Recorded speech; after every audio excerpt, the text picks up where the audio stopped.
Welcome to another edition of AV. Those Lovely. are words. Do you like that? I got all the way Excellent.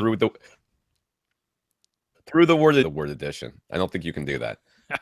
There's a lot of things I flub. And I'm like, people know what I'm saying. It's not that big of a deal. I don't have to articulate that well. I think I should The name of our podcast. Yeah. Right at the top.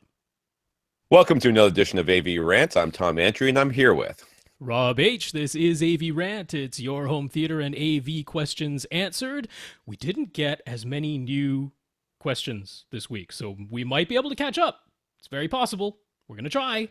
That does remind me. Okay, so at the end of May, last weekend of May, which I believe is like the 28th, 29th, that weekend, okay, we are going on vacation. So either we're going to do the podcast a day late, because I don't think I'll be back until Monday night.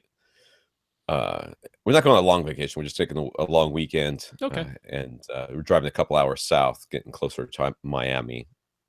I don't know why, but anyways, we're taking a short vacation. So the podcast might either be late or somebody else will be doing it instead of me. That's plenty of notice. That's all right. That's all the notes you're going to get, because I've been forgetting about it for weeks now. I've known about it for a really long time. I just never remembered to talk about it. All right, this is AV Rant, the podcast that answers your home theater and AV questions. To get your questions answered, all you have to do is ask. You ask by emailing us at question@avrant.com. You can contact, you can go to www.avrant.com, leave us a comment there, facebook.com/AVRant podcast, youtube.com/c/AVRant, where all our videos are posted. What videos you say? Videos of your questions being answered. So if you'd like to see the expressions on our lovely faces as we answer your questions, so that you can understand that some of the things that we say are meant in jest and some of them are not, you can see which ones by our body language. Helps convey a level of sarcasm that I carry with me through every aspect of my life. Does not always go so well for me, but it is what it is. If you want to contact Rob directly, rob@avrant.com. His Twitter is @firstreflect. I'm Tom at avrant.com. My Twitter is @avrant_Tom. We have a producer. His name is Austin. Austin does all our videos and also helps put together the question list. You can reach him on Twitter @Austin TEN Pond. He has his own podcast, the We Watch Movies podcast. It is a podcast about football themed glassware. Okay. Glassware. So drinking glasses, drinking mugs. utensils, I guess. I mean, it's not, they do cover the plastic stuff too. I say glassware in the most ubiquitous sense. General term.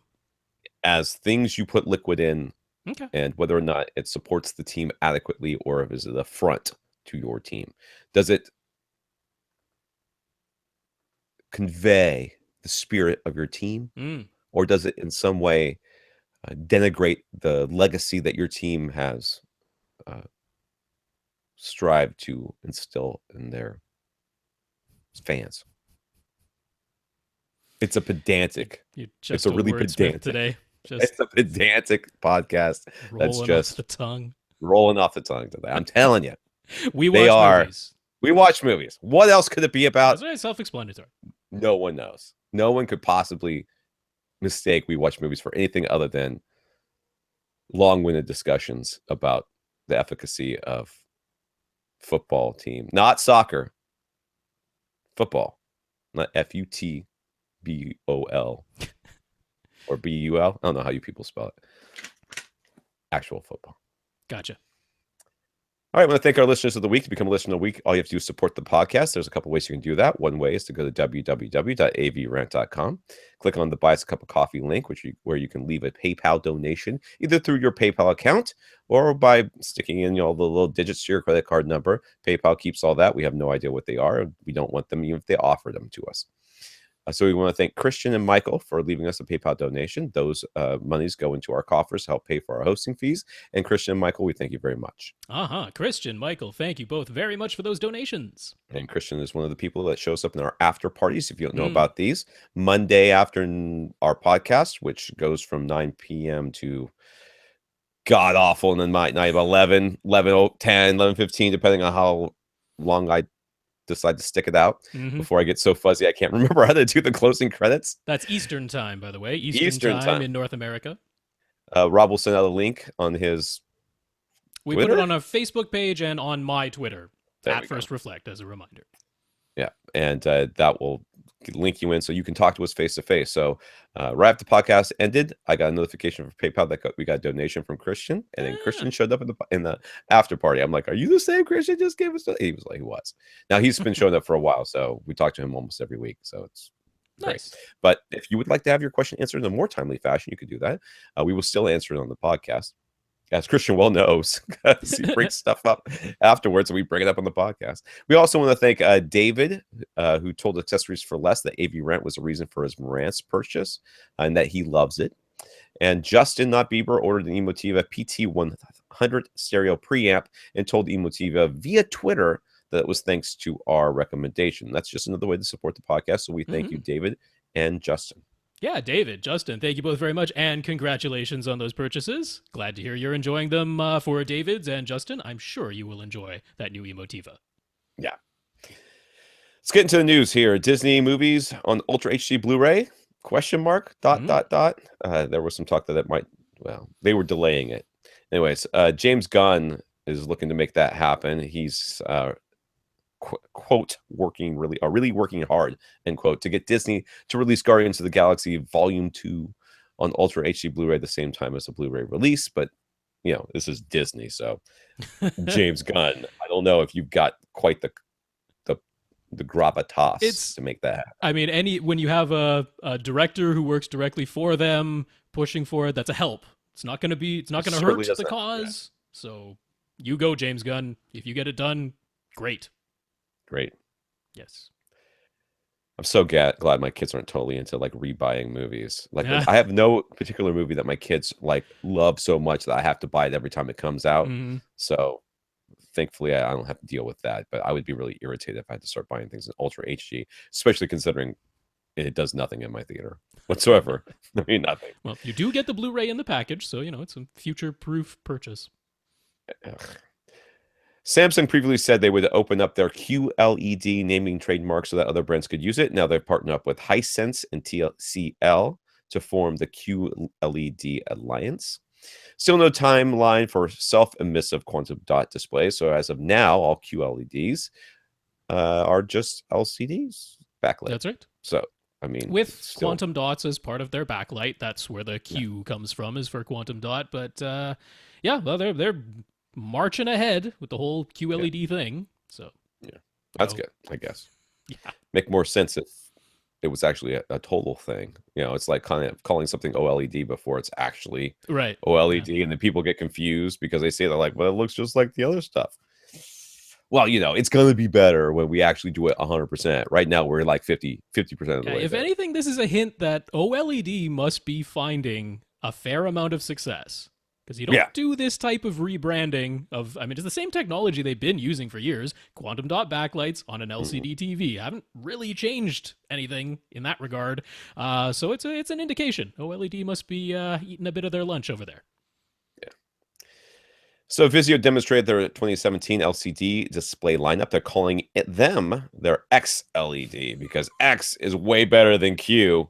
Or O. O is like totally lame. That's like 1980s. How was this not a thing already? Like, that's what shocked me, because I was like, well, of course it's XLED. I mean, someone had to do it.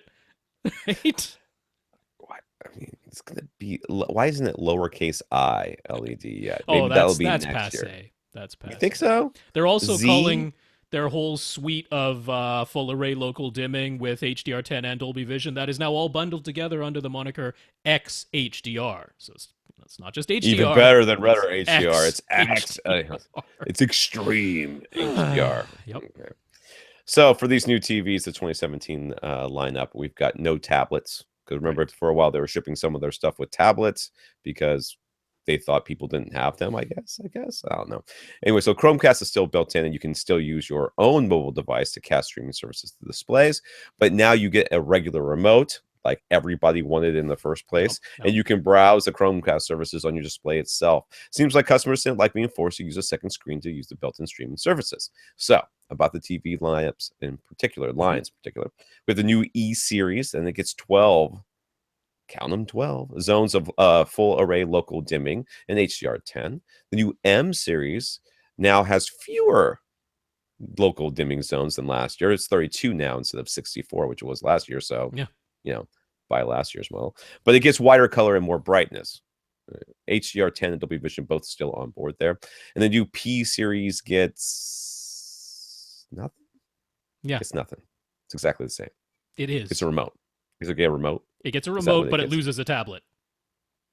Very strange. I feel like they came out ahead on that one. Does the price go down? Nope. That doesn't. So, I mean, if you were looking at a 2016 P series, snap it up. Because those are less expensive right now because the 2017s are coming out. And you get a tablet. And you get a tablet. And even more important is the next sentence. Yeah. So, if you are looking at that 2016 model, all of the new software, including the on-screen Chromecast apps, those will be coming via firmware updates to your TVs. So there's literally no reason to buy a 2017 P series right now. There really isn't. Zero reasons. Really isn't. Yeah, because I kind of feel like you could get an aftermarket remote, right? Oh yeah, you can get a Harmony or something, or if you already have one. Yeah. That's the P series. I don't understand. The M series is like, all right, they futzed with it a little bit. They made it a little bit brighter. They supposedly gave it some wider color, but they decreased the number of local dimming zones. So it's a little bit of give and take on the M series. You can make a strong case for picking up a 2016 M series right now because the price is, again, on sale. Very attractive. And the M series and the E series, for that matter, getting all the software updates on the 2016 models. So pretty good time to snap up a 2016 Vizio right now, to be honest. There we go. There's some comments from some of our listeners here. Steven, he previously asked us about potentially building a THX baffle wall in an attempt to improve his frequency response measurements, which I think, if I remember correctly, we said looked pretty good to begin with. So pretty darn decent already. It was like, oh, I want mine to be perfectly flat. All right, quite happy with that. Yeah, apply some smoothing and they'll be awesome. Since we've talked so much about the Denon AVR X3300W recently, and since I don't remember talking about that, but anyways, and since the Odyssey Multi-Q editor app just came out, he decided to give it a try. He didn't want to use the Odyssey before because he couldn't control the highest frequency at which it would be active. He doesn't want a bunch of treble EQ, and now the app lets him control that. So with some careful mic placement, he achieved the frequency response he had been hoping for, and he is, quote, over the moon, unquote, with his frequency measurements now and with the sound of the X3300W. So we're now looking at the measurements, I imagine. Those are, I'm showing the before and after in the video version, and by as far as measurements go, that is an improvement. It is even flatter now. So it is even flatter. That is cool. You should be happy with that. Yeah. Is that like, is it 3? No, it's more than, looking at the variance here, it's plus or minus 3, 4 maybe dB. Yeah, it's that line is basically 60 and the top line is 70, so that's 10 variance. So maybe 5 at the most. That's pretty good, dude. It's very nice. Congratulations, and most of all, glad that you're happy with your purchase and the end result. So Robert G took our advice and bought the Vizio P65C1. We recommended. The picture is amazing, he says, and plenty bright for his needs, and about to get a firmware update that's going to make it even better. So good on you, Robert. It's an even better looking purchase right now. It's like, man, they did not make our recommendation look bad in the least. We are super smart. That's the way I look at that. Look how smart we are. We predicted this. Really didn't. By not any totally idea, predict, but none. Good fortune. You give out enough recommendations, you're eventually going to hit one out of the park like this one. All right. This is your recommendation. I'm sure I didn't have anything to do with it. Michael suggests looking at fakespot.com to help suss out fake user reviews. And just so it's out there, its algorithm said that Mica speaker reviews are 90% reliable. So it at least doesn't think they're fake, but gave it a green symbol. Said you can trust these user reviews according to its algorithms. Who can spot the fake spot? Who's watching the fake spot? Who's spotting the fake spot? Who watches the Watchmen? That's right. Okay. Joseph emailed us just recently, and his 9-year-old daughter was listening to our podcast, which is good to know that we are family friendly enough for a 9-year-old daughter. While he was listening a couple of weeks ago, and she likes to draw ponies, so she draw a brony Rob. This will be Rob's new. This has got to be your new social media avatar. I think so. I think I honestly, Joseph, please tell your daughter thank you from me. I love this. This pony is much fitter than I am in real life, so that's an That pony needs improvement. to eat that pony's 65% head. That That is pony a needs to eat a sandwich. that is a better looking pony than I am in real life. But I'm impressed. I am impressed by the AV Rant cutie mark there on I am my too. haunches. I like it. That is really well done. So I'm very It is pleased. If great. ever there was a time for those of you listening to the audio of only version to come check out the beginning of the video version on our YouTube page, youtube.com/c/avrant, this is it. You And you get must to see see this my image. my moray shirt. This is what I'm calling this. This shirt right now is gonna mess with your displays. I'm gonna be a shimmering. I'm gonna look like an angel. Just come down from heaven with a really bad haircut. My hair is just crazy. I was never enough of a brony to create my own OC. Now it has been done for me. It So has been thank done you. for me. I appreciate Okay, that. so are these? I want to understand everybody involved in this project here. I'm not in any way being critical. Is that are those glasses over the eye there? Well, I'm pretty Is that sure. like is that glasses and then a horn? Is that a horn? No, that's an Ear? ear and then some headphones there. You got some headphones going on. Headphones. I Yeah. got it. Just got it. Okay. Love it. Love it even more now that it's got headphones on. That's right. Great. Thank you. Good job. I'm not being insulting. Believe me, I'm not. I know how these things go. That's a great picture for any age. I can't draw a picture that good. People laugh at my. It is scary to see anything that I attempt to draw. That is not in my skill set. Yes. My stick figures don't look like stick figures. My stick figures look like someone shot them apart in little pieces and they go everywhere. It's really sad. Let's get into the questions here because maybe for once we can get done before 11 p.m. Will, this comes from Facebook. Will has a Denon AVR X4200W. He has 7 listener level speakers already, plus 4 overhead Atmos speakers. Will figured he'd run a 5.2.4 setup. Right. So just want to clarify that is the X4200. So yes, it has 7 amplifiers built in, but it can process 9 speakers maximum. So for the folks who are like, he has 7 listener level speakers and 4 overhead, why isn't he doing 7.2.4? It's because the X4200 tops out at 9 speaker processing. So just to make that clear.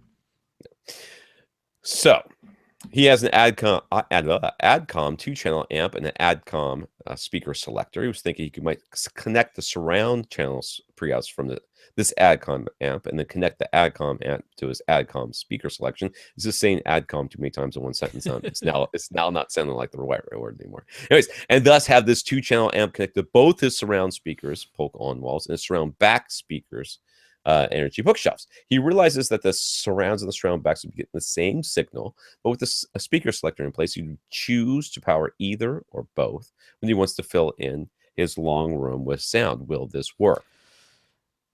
Did they have volume control on the speaker selector switch?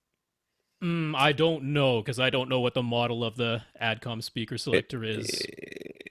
There's a few things going on here that make me trepidatious about saying. I don't know that I would ever want to run both to begin with, and I don't really even see the reason of running the surround backs with the surround information in it. I don't see the point of that. Yeah, it'd be 2 speakers on each side playing the same information, but one would be to the side of you and one would be behind you. Behind, right? And it's like not kind of. But they're playing in mono. Right. I don't. Okay. First of all, can you do this? I'm sure. Literally, physically, yes, this can be done. You could do it with the equipment you have on hand. That's one other thing, though, because as flexible as the Denons are in allowing you to say which pre-outs you want to use, because remember, he's trying to run 9 channels, all right? He's trying to run 9 channels through 11 speakers. But as flexible as the Denons are, I don't believe one of the options is send the surround channel information to my external amp while powering all the other speakers internally. You can say send my front left-right speakers to the pre-outs and power everything else. You can say power one of the pair of overhead speakers and then power everything else internally. But I don't believe that power my surrounds with the external amp and power everything else internally is one of the options. There's a chance I'm wrong about that, but I think that's the case, in which case you need one more external 2-channel amp to power something else in this setup. Yeah, Right. you Right. definitely can connect an external amp to the surround pre-outs. It's Right. just that now you're asking your left, center, right, and your 4 overhead speakers to all be powered internally, and I don't believe there's a way to set up He needs another two-channel the amps amp, to do that. basically. So he takes the Yeah, surround speakers, sends it to the selector switch, from selector switch to the 2 individual amps, which are going to power the 4 piece, so the 4 speakers. Is what you're right. saying. Well, no, I mean what I'm saying is he could connect the surround pre-outs to his Adcom amp like he wants to. Yeah. But then in order to have 5.2.4, he would need another 2-channel external amp to power either his front, left, right, or one of the pair of overhead speakers. As far as I'm aware, that's the setup that you would need. The other alternative would be to power the surround channels internally. So you would Oh, just I see what you're saying. wire the surrounds and the surround backs, in this case in series or in parallel or something, or connect the binding post. I don't know if you can connect the binding post outputs to the Adcom speaker selector switch, but I'm Right. saying you'd either need to send the surround channels from the Denon's binding posts, or you'll need another 2-channel amp to make Right. this work. So Because you that's can't send. I see what you're saying. You yeah, can't run the 3 speakers up front from the Denon and the 4 speakers overhead from the Denon and use amps to power the surround right. Yeah, backs. yeah. You have to The surround power. speakers. You Yeah, you have to power power 5 one pair speakers. externally, but you can tell it to power the front, left, right externally, or you can tell it to power one of the pair of overhead speakers externally. But I don't believe you can tell it to power the surrounds externally while powering everything else internally. I don't Right. think that's one of the options. So yeah, that complicates things on that end. And then on top of that, your surrounds are polks, your surround backs are energies. They're Yeah, you got to. probably not so different in efficiency that it would be a big deal, but there's some potential issue with level matching there, especially since we Level don't know matching the would be an issue. distances involved, right? So one of them Yeah. might be noticeably louder than the other. And then there's the whole thing of, do you really want to power surrounds and surround back as a mono pair anyway? That's Right? what it comes down to for Yeah. me. I mean, So when it there's a comes down lot. for me, it's like, can this be done? Well, it can be. Yeah, There I is mean, a there's way a to do way it. to make this happen. Yeah. The end result, though, is that you're going to end, I believe, you're going to end up doing all this work and maybe spending all this money if you need all these amps that we're talking about here to perhaps give you a marginal benefit Right. at best, Yeah. and more likely a detriment to your surround sound experience. Yes, I know you have speakers back there and you would very much like to use them. Mm-hmm. I would recommend buying a new receiver. Or you could switch to a 7.2.2 setup. Yeah. That's still, he still wants to use those 2 speakers above, though. That's the whole point. Right. Right. Yeah. I mean, you'd rather have 4 Atmos speakers above, of course. Yeah. I mean, yeah. I see where he's going with this. Oh yeah. And Yeah. I get it. we've all been here before. We're like, but dude, I have speakers right there. They're not doing anything. I know they're not doing anything. Do you think it doesn't kill me every time I'm playing my stupid Xbox One and I know it's putting out uncompressed PCM 5.1 because I have to, because if I don't, then if I put out 7.1 uncompressed PCM, the surround speakers information goes into the surround back channels and sounds weird coming out from behind you. And that's exactly what you're asking. Can this work? Yeah, it can work. But now your surround speaker information is coming out behind you and it sounds weird. Now, even if it's coming out next to you and it's a little bit louder, then at best, you're just not going to notice it back there. It's not going to make it more surroundy if that's what we're going for here. It's just right. not. Yeah, I don't think I would go to all this trouble. Yeah, that's my. I mean, if you want to do it, I'm like, that's totally fine. If it's a we can hobby and an it. exercise, we're kind of on board with that. But if I was giving a recommendation, I would say I don't think this is worth the hassle of going through all these potential issues that you're facing. So, and if you did it all and you came back to us and said, I think it sounds totally better, I'd be like, great. Yeah, we're wrong. I'm okay with that. Yeah. I think that most of the time we would be right. But and maybe it is, there's a non-zero chance that in your case we might be wrong.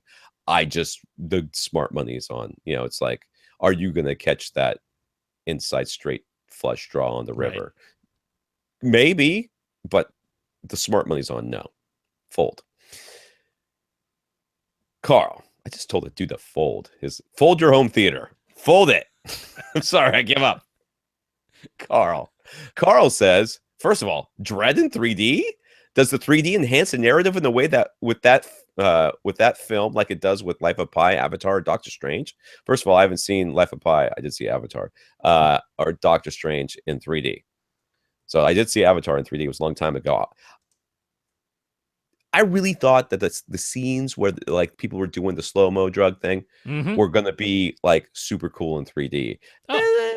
They were kind of okay in 3D, but it was more noticeable like when there was almost the parallax stuff where, you know, Dread's in front, somebody else is behind and stuff like that. Which is kind of funny because when you're filming something in 2D, the person, you know, they focus on one person, they focus on the other person. So in 3D, it shouldn't be that way. Everybody should be in focus, right? Right? Yeah, it's a stylistic choice. Yeah, it's something they struggle with, filmmakers. So did it enhance the narrative? I didn't think so.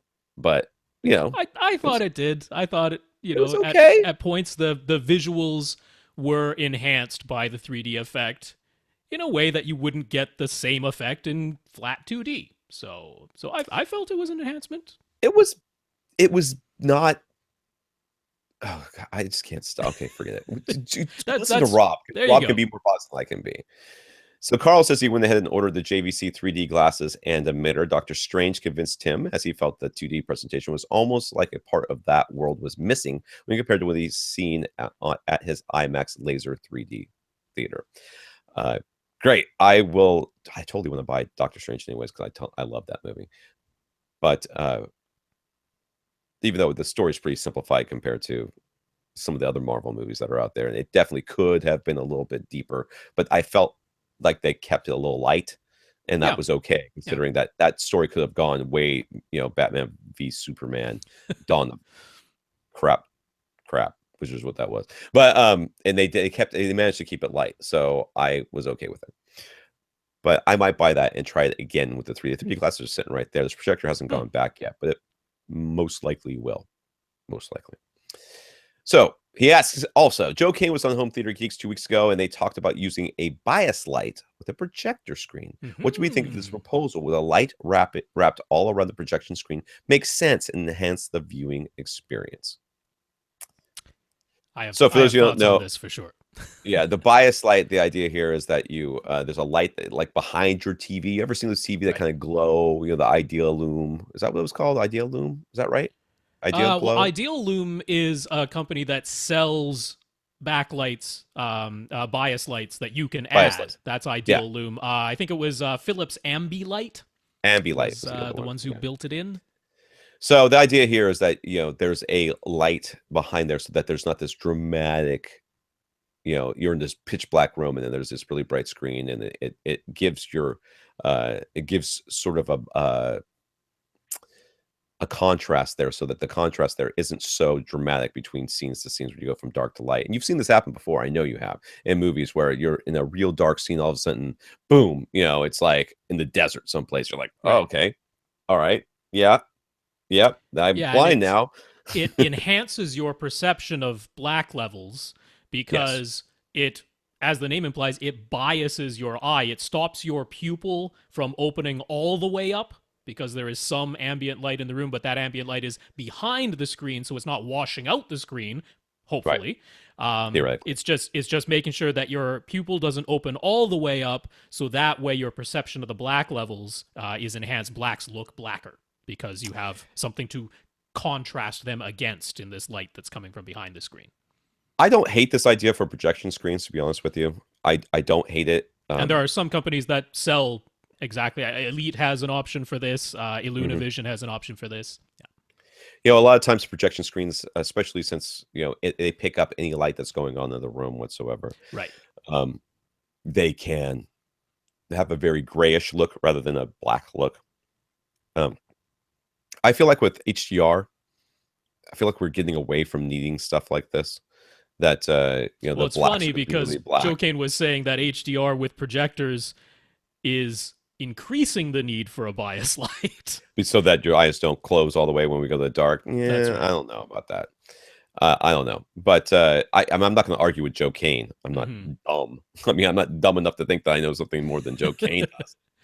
But I kind of feel like this is not a terrible idea for projection screens. It will help that darkness seem a little bit darker. Then again, the whole idea of having a projector is that you have a completely blacked out room. You get the movie like the movie experience, and that movie experience is meant to be in a really dark room. Right. So for me, it'd be one of these try it, see if you like it things, and be prepared to return it.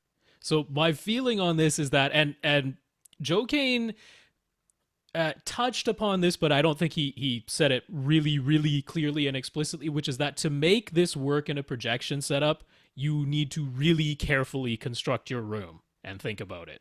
Because what you really want to avoid is, let's say you have light-colored walls and ceiling, right? White walls and ceiling, or just light-colored, reflective, glossy paint, whatever it is. So this light is coming from behind the screen, but it is reflecting off of these other surfaces in your room, getting back onto the front of the screen via reflections and washing out your image. You don't want that. So to make a bias light with a projection screen work, you really need a blacked out room, because you have to make sure that that bias light that's coming from behind the screen is not going to end up back on the front of the screen via reflections to wash out your image. So you need a really non-reflective room. Now, of course, we're talking about Joe Kane, so he already had a non-reflective room, all right? He was already had a bat cave, so that's not a consideration. It's like, of course, that's what you already had. So now we can add a bias light. It's not going to reflect around the room and get back onto the screen. But for most people, I would say this could end up doing more harm than good, because it's like turning on a lamp that you've positioned behind your screen, right? Yeah. If you have reflective walls and ceiling, that's going to end up washing out your image. So you really need a blacked out room.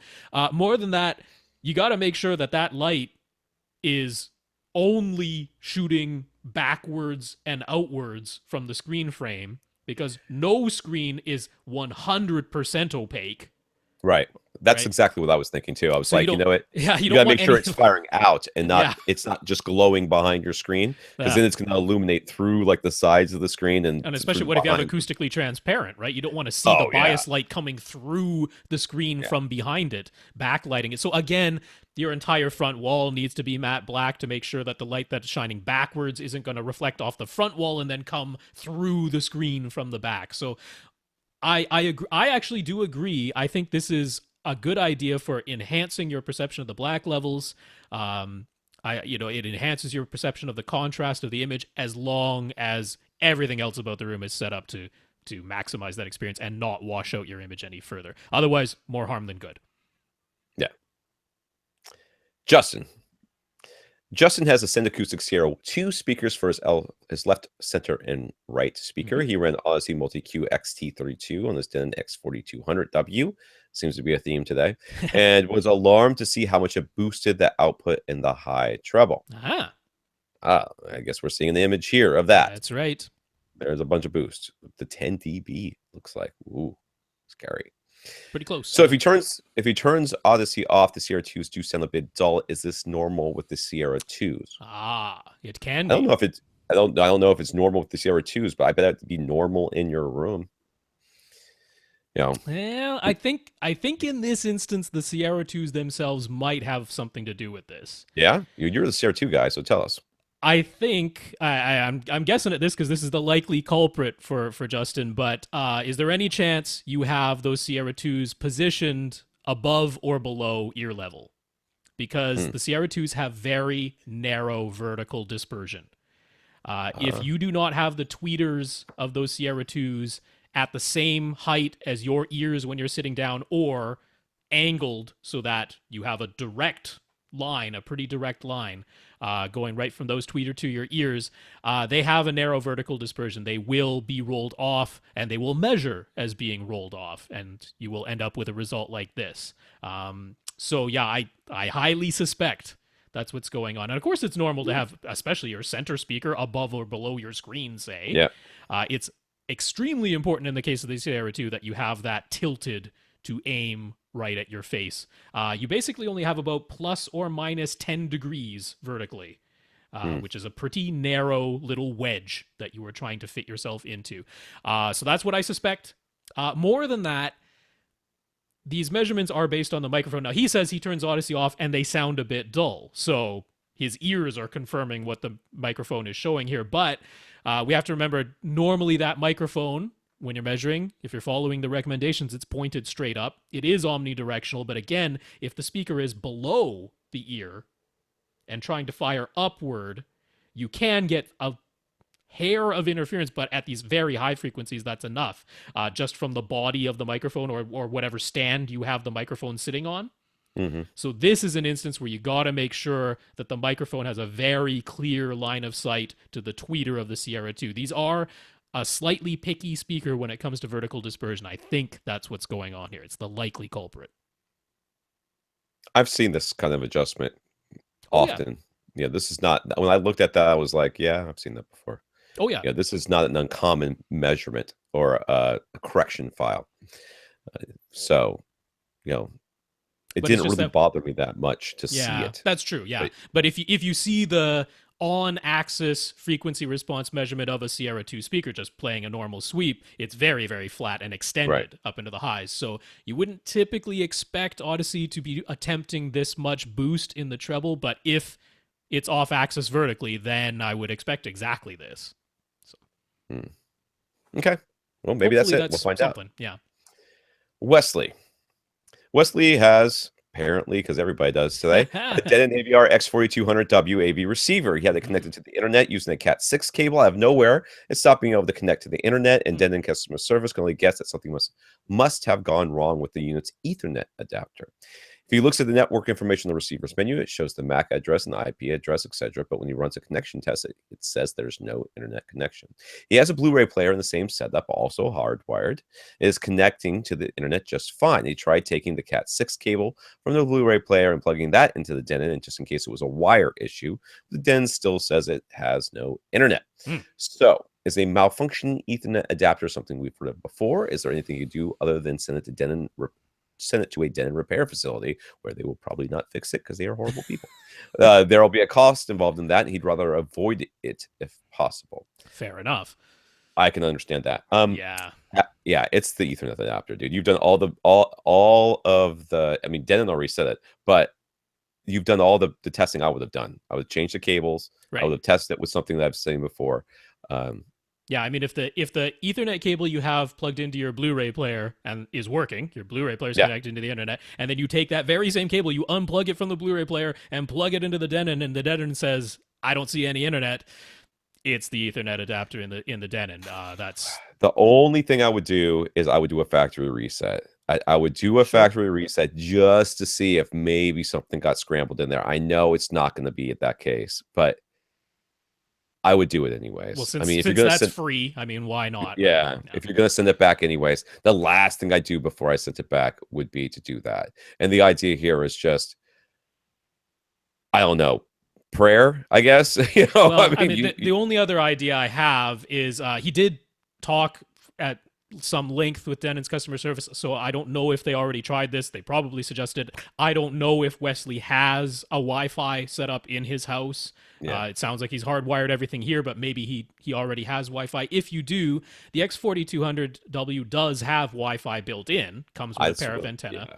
I would try that too. So I would definitely attempt to. I mean, maybe they already did, right, through customer service. So I'm not sure, but on the off chance you didn't, and you do have a Wi-Fi network set up, I would certainly attempt to use the Wi-Fi connection instead. Because if that works, it doesn't mean that your Ethernet card inside the Denon isn't still broken. It probably still is, but at least that's a workaround for the time being to avoid, having the shipping cost of having to send it in, which it does suck. I mean, it's a big, heavy receiver, so it's a not insignificant cost to ship the darn probably thing. $50-$60 to ship the thing. It I have could no be idea. We've heard as much as 80, right? So that's significant for that. And have we heard of malfunctioning Ethernet cards? Yes, unfortunately, that's a pretty common thing. I mean, every bit of that of a receiver can malfunction and break. I mean, we've heard video cards, we've heard video, the processors, we've heard, But I mean, Ethernet adapters in computers and that too, it's a fairly common thing because they generate quite a bit of heat.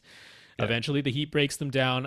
It's a not uncommon thing at all. Unfortunately, it really sucks. It's a pretty simple repair, so that's a plus. Yeah. The repair itself. Wi-Fi, I think that'd be the way to go. I mean, what are you really streaming to this thing? Maybe he's streaming a bunch of stuff, in which case you should send it in. But if it really like you're like me and you only use it for updates every however many months, like, but I mean, the streaming services that are built into it are all audio, so Wi-Fi is fine for audio. There's plenty of bandwidth for audio. You're not streaming any video services directly into the Denon, so right. Yeah, that's the best workaround we can think of. But otherwise, I mean, it really sounds like it's a busted Ethernet adapter, and those are pretty common. You can think of it this way. I mean, there's a non-zero chance you're going to send it in, and the repair facility is going to mess around and not fix it, and then yes, you'll be aggravated. But in the end, then it'll send you a brand new receiver that is like the next year's model. It's happened. If the repair is your only path forward, the best case scenario is that there is a repair, an official repair page that Denon works with that's within your own driving distance or something. At least you could avoid the massive, FedEx charge that way. But yeah, other than that, I'm afraid it sounds like a broken Ethernet card. It does. Yeah. Dave has heard us recommend the Denon AVR X3300W quite a few times. Is it possible to connect a 5.1.4 Atmos setup to the Denon X3300W? Can you just add a 2-channel amp to make that happen? So I looked this up. It is a 7-channel receiver with 7 amps built in. And as far as I can tell, I did not see a way to do 2 additional channels. It can't process 9, I don't think. It cannot. It can process 7. It can power 7. So 7.2 or 5.2.2. Those are the maximum setups for the X3300W. What you're thinking of would be a model like what we've been talking about with some previous listeners, the X4200W from 2015. That one had 7 amplifiers built in, but the ability to process 9 speakers. So the X4200W was an example of one where you could add an external 2-channel amp and turn that into 5.2.4. But the 3300W, no, it tops out at 7, and that's the end of the story. Yep, that's what I thought. Yay me. Look at me doing research. It's almost like I did some research for this podcast before it started. It's crazy talk around here. Matthew has a large light-controlled multi-purpose room in his basement. He's been using a Panasonic AX200 projector for many years. Yes, it's a 720p projector, but it's been working well. And it bit the dust recently, so it's time for something new. Hey, dude, that you and I have a lot in common. I'd be totally rocking 720p if that's what I had bought. I would go and go and go until that thing was dead. I remember that AX200. That was a really popular and very nice projector in its day. So he actually because apparently I have no idea what this is going, but he wants a 100-inch flat panel. He'd be willing to pay as much as $10,000. Okay. So if he's going to get it won't be big, and he don't mind paying for it. But he says nothing of that size and that price seems to exist. So do we know what the cheapest 100-inch flat panel goes for these days? I don't think anybody makes 100-inch flat panels. They do. Sony. Who makes it? Sony has one in their Z9D series. There's a 100-inch. It's $60,000. Oh, well, that's what I said. I meant nobody makes a reasonably priced 100-inch panel these days. That's still like half the price of what it used to be. It's not reasonable. Not for 100 inches. No. Hisense, it's not a flat panel. It's actually an ultra short throw projector, but they sort of sell it to you as a unit. So you have with the screen and everything. Yeah, it's like this 100-inch screen with an ultra short throw projector that's like physically already in place. It's all like one unit. So it's almost like an old rear projection TV, to be honest. Yeah, I was gonna say, yeah. That's what it's the most like. That one is there's the non-HDR version, which is $13,000. So it's getting kind of close, but it's not a flat panel. Just to make that clear. And then they have the HDR version, which is over $20,000, but it's not even available yet. That's kind of about it for what you could go out and buy right now in the 100-inch size. That's got all the modern stuff. So, yeah. Not really a viable option. There's not a huge demand for... I don't think there's a huge demand for 85-inch ones, but those exist. Those are more available for sure. Yeah, which is what he's asking about next. He says he's considering some of the 80 or 85-inch flat panels out there. There's He's come across the Vizio M and E series 80-inch models, the LG's 86-inch LCD, and Sony's 85-inch X85 850D. Do we have any thoughts on these models, good or bad? And is there anything else worth considering? Is there a P series model out there that you can get right now? Because 75 inches as big as those go. that's too bad. That's that would be your boy right there. A fair amount smaller, but there's the company that attempted to buy Vizio, and somehow that deal fell through, but Laiko is out there. Yeah. And they are selling their UMax 85, which, as the name implies, is an 85-inch screen. And what is that, $5,400, $5,500 right now? Saving money left and right, dude. Saving money. Honestly, I mean, it's full array $5,500 for the UMax 85 from Laiko. Full array local dimming with, it's like 148 zones, so pretty impressive. Way more than that. 448 zones. Yeah, that's much better. That's awesome. That gets the AVRant seal of approval there. Full array local dimming, HDR10 and Dolby Vision. So that's impressive. And yeah, over on AVS Forum, the people who've actually received one, by and large, quite happy with it. There have been a few things where it was like forgetting some settings. It's not the end of the world. You can put the settings back, but apparently those are being addressed in firmware updates. But that's kind of the front runner, I would say, because it's less expensive than all these other options, even Vizio's. Yeah. And it has a really nice feature set. So, yeah, I only thing that look at that.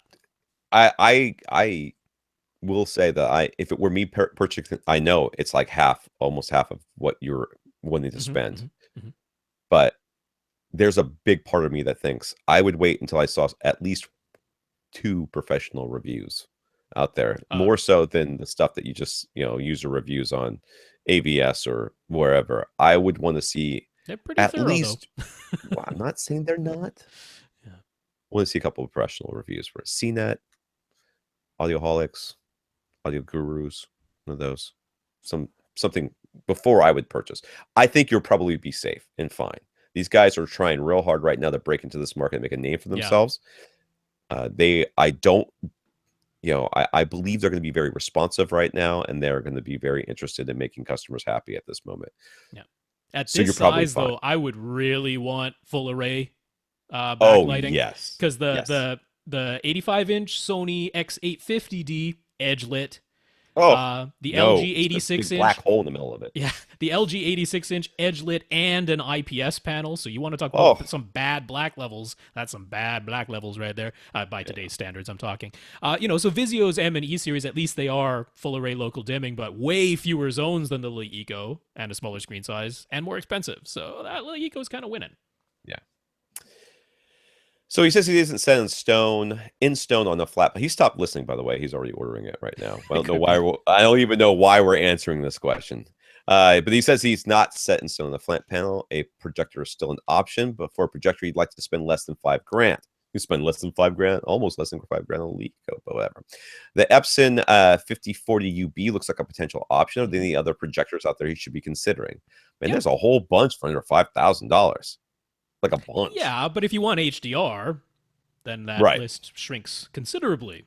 So is there anything from Panasonic or? Not really. Nope. JVC. Good old JVC. Because they do have their $4,000. Right now, the current model is the X570, which would be $4,000. HDR10, nice and bright, best black levels out there, pretty much bar none. The black levels are even superior to the Epsons. So yeah, I mean, the Epson undercuts it in price. $2,700 for the Epson 5040 UB. Pretty tough to beat for a Wobble K HDR10 compatible projector. It is limited. Are they both Wobble K? It is Wobble K. The JVC is Wobble K2, or they call it eShift. But yeah, that Epson, the one warning is that it can only accept up to 4K 30. It can't accept a 60 frames per second signal. Doesn't have. I bet that's going to be a deal breaker for this guy. Seriously, he's willing to spend $10,000. He's going to go for the JVC. The JVCs, it can take 4K 60. It can play video games nicely now on the X570. They lowered the latency. So yeah, that's a strong contender. Because yeah, that plus a 100-inch screen, totally doable. Oh yeah. Let us know what you go with, dude. I'd be very curious to see what you decide with. And if you get the Laiko, please. You don't have to write a review, but if you did, we would put it on we would talk about the podcast and put it on the website. That is a tough call between, an 85-inch Eco flat panel, because I mean that you can have the lights on. You can totally have the lights on, or if you have windows, I don't know the exact setup, but if you do, you can have some light coming in. And you know what? You move your seat closer. It's still a pretty cinematic experience with an 85-inch screen. Compared to 100, I mean, I know 100 is quite a bit bigger, but it is. Yeah, it's not that much bigger. But if ambient light is in the room, then it's like, man, you're not going to get the benefit of those JVC black levels if you have any ambient light, because they get washed out. So that's a tricky call. I would base it upon my ambient light conditions for sure, because the price difference isn't that huge at this point. Once you include buying a screen along with that projector. I imagine he's been using a screen this whole time. Oh, that's true. Screen. That's true. Okay, I think you already have one. Pretty big price difference, but yeah. $1,500. It's like a lot. All right, Jonathan. Long-time listener, first-time caller. Except he's not been a first-time caller. He's called us many times. We have a list of Jonathan topics that if we ever run out of things to say on this podcast, at the very bottom, there's all these things that Jonathan sent us. For over a year now at this point, hasn't it? Well over a year. Well over a year. Sorry, Jonathan. Sorry. Hey, thank you for giving us some backup topics. But, well, we talked about your stuff anyways. Jonathan was reading one account of the recent Expona Audio Expo. He was struck by one particular line, which read, quote, "On Dave Brubeck's classic Take 5, there's a closing drum shot that reverberates through the studio. On the Contour 60s," those are the speakers he's listening to, I imagine. Yep. "That wallop nearly knocked me out of my chair with the decay hanging in the air as the song ended." So, that was end quote, by the way. "Despite the obvious hyperbole, what would account for this description? Bad acoustic, tinnitus in the reviewer's ears, some sort of ESP listening mode, or the recording actually containing this long delay, and therefore any competent speaker will reproduce it?" Yes, I seriously doubt he was literally knocked out of his chair, so that is hyperbole. He did say nearly knocked me out of my chair. Okay. He did Even say that, literally. I think, is an exaggeration. I would think so. Okay, so Expona, along with many other high-end audio shows, tend to happen at hotels. Mm-hmm. And you walk from room to room. They will sometimes have larger rooms, like auditoriums set up for people like Wolf, who have more money than God, and they set up their monster projector in their own. They'll have the projector has its own box that goes in that, because it has to have its own AC unit that is attached to it, and they'll put like 50 chairs in this auditorium, project a 300-inch screen up there, and whatever. It's all very with like whatever speaker system that they can get in there that's massive and huge, and they turn it up way too loud to hurt your ears. So you go from room to room, generally speaking, very small, normal.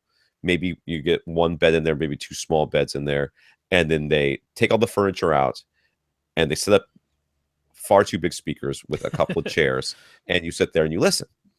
And it's always too loud, and it's always, it's very rarely a very pleasant listening experience. But you get an idea of what these speakers sound like. And oftentimes these speakers are very, very large. They're meant for, two-channel listening in rooms that are much bigger and dedicated, and for people who have more money than hearing ability, apparently. So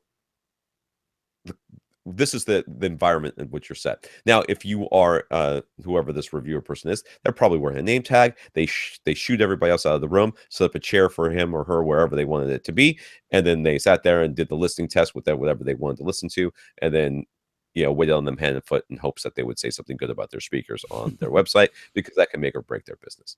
I've seen it happen. I mean, that's literally exactly what happened with a stereophile guy walked into a room I was in.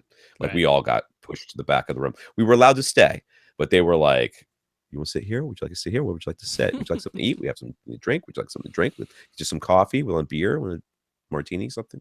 It was very sycophantic. That's what I would call that one. So, anyways, what would describe this? My first reaction to this is that room is ringing like a bell. And you're getting knocked out of your chair because you're sitting in a mode that's really quite bad, or maybe the speakers are just super not linear. It's a drum shot, so I mean that's high frequency stuff that's ringing. Yeah, still, I mean higher than where you would have a room mode. I mean, he says it reverberates through the studio, as he's referring to the recording studio, and that very well could be the case. Therefore, the recording has a reverberant sound. But it says that decay was hanging in the air as the song ended. So the song is over, and he's still hearing the ringing. Right. So yeah, something in the room is ringing. Something in the room is ringing. It might be his ears. It might be his brain. It might be that he's just trying. He's out. Or it could out of things to say. It and could this be is what crappy came speakers too, because speakers can ring. You know, the cabinets themselves can ring. The drivers can continue to move when they should have stopped. That's not impossible pictures, either. all the Thomas Kincaid fake pictures on the wall are ringing as they're bouncing back and forth. I believe the Contour 60. I believe those are Dynaudios. So I'm not going to blame the speakers out of hand on that one, because Dynaudio makes quality speakers. So I'm not saying that. I said that the pictures were bouncing on the wall. No, I was saying it could be crappy speakers. I don't think that's the case here, based on Dynaudio's pedigree. But if this were taken at face value, then if I assume he's heard this recording before and he's like, there should be a reverberation, but this was particularly reverberant. Well, okay, it's the room then. Yeah, it's the room. It's your head. You're honestly just running out of stuff to talk about. Yeah, that's what it comes down to. These this guys isn't even why would this be a positive? That's weird. It doesn't sound like a positive to me, but these people are like, oh wow, great. Actually, yeah, if you say it nearly knocked me out of the chair, the decay was hanging in the air as the song ended, it shouldn't have done that. This was a bad demo. Like those could be the I following ran screaming words. from the room. Covering my ears saying la la la la la, you can't make me listen anymore. La, la, la. Bobby wrote us previously asking about going with either a Denon or Pioneer receiver. He's going with a Denon as we suggested. I'm guessing it's either going to be an X4200W or X3300W because that's apparently it's all we talk about on this podcast anymore. What happened to the good old days of the X4000? Well, it's the X4300H now, so that's all right. Same, little brother. Okay, so he also asked about potentially using headphones along with bass shakers. He'd like to know if we have any suggestions for a headphone amplifier that can power multiple pairs of headphones at the same time. Crap, I have one in the other room. And I actually have two. So one of them is the Emotiva Stealth one, the DC one. Now that can power two pairs of headphones. Two headphones. That's right. I don't know if he wants. Well, he says multiple. I don't know how many multiple means. Two is multiple, but he might be looking to do 3 or 4. Okay. You talk about what you're going to talk about. I'm going to move my microphone here. I'm going to go actually grab it because it's just in the other room. Okay. I mean, it's literally just in the other room. So yeah, we did think of the Emotiva, the Stealth DC one that can power 2 sets of headphones. If that's enough, that would be a great way to go because it's a very nice sounding headphone amplifier. But in general, what I would do here if I'm trying to power, say, 3, 4, as many as 16 pairs of headphones, all from the same source, I'm looking at Pro Gear because this is a pretty common thing. This is, a multi-headphone amplifier that you'd use, say, in a recording studio, in a radio station, for, people who do podcasts with many people all in the same room. They will have something that can use multiple headphones at the same time. So I would head to a place like Sweetwater, where they sell these things. You're looking for a multi-headphone amp or a distribution headphone amp. And actually, there's no need to go really expensive with something like this. You need something fairly simple that can just accept a stereo line level signal. And then in this case, this can power 4 headphones. So this is from a company called ART. It's their Head Amp 4, as it implies. 4 headphones can be attached to that. Each of them with independent volume, just simple little knobs on the front of the unit. It's a nice small unit, $65. Will totally get the job done. So I'd recommend something like that. But if you head over to Sweetwater, you can check out their entire selection of headphone distribution amps. Tom is back. What do you got for us? I got the Samsung QH4. Oh, okay. It's right there. Samsung QH4. It's got 4 individual volume knobs, 1 master knob, mono button, and mute button. Okay. It's actually got dual inputs left and right back here, a mono one, an aux in and an aux out. How does all that work? I don't know. But these are in the back are in 1/4 inch, normal headphone jack. So you're going to need something like a cable that goes from 3.5 to left, right, quarter. Or well, I think this is just pretty simple though. A lot of headphones come with that adapter. So yeah, that's right. So and then these guys right here are individual volume control. So 4 of these guys right here. It has this little power, and you are good to go. All right. What was that called again? Samsung something or other? QH4. That's what it says. QH4. All right. QH4. Is it on the back? 4-channel headphone amplifier, AC adapter, caution, whatever. Only. Okay, whatever. So that's that. Yeah, All right. and it's pretty too. And it was dusty because I had it for a long time. I haven't used it. But it was. Cool. So Bobby is also unsure about his choice of speakers. He went in walls, and we suggested outdoor speaker depot. I almost said depot. I guess that's the French pronunciation. But he has 2 layers of sheetrock, so he's unsure about installation. Is the way to make in-wall speakers fit properly, and how much airspace does he need behind the in-wall speakers should he build a box? Most in-wall speakers come with these little dog-ear tab.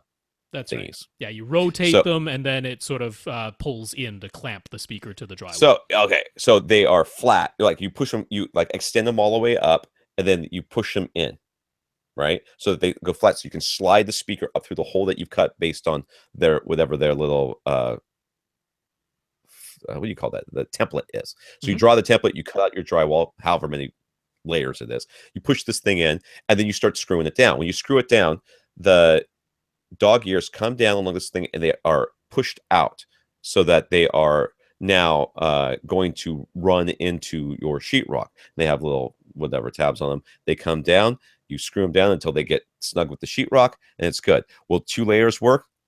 I cannot think of a single speaker in-wall speaker that would not work with 2 layers of sheetrock. Now, even if it does, like, let's say it's got a really, for some reason, shallow depth to how far back those dog ears can go, and it's not enough to fit 2 layers of sheetrock. Let's just suppose you can still make this work because you've cut out the hole for the entire in-wall speaker through both layers of sheetrock, of course, and now you just need to remove a little bit from that back layer of drywall, just enough for the dog ear to come down and then tighten to a single layer of sheetrock. I mean, you're talking about cutting out a small portion of the back layer of drywall to allow for a shallower depth for that dog ear to attach to. That's all. So this is totally doable. There's no reason why, even if for some reason the in-wall speaker isn't able to work with 2 layers of drywall right away,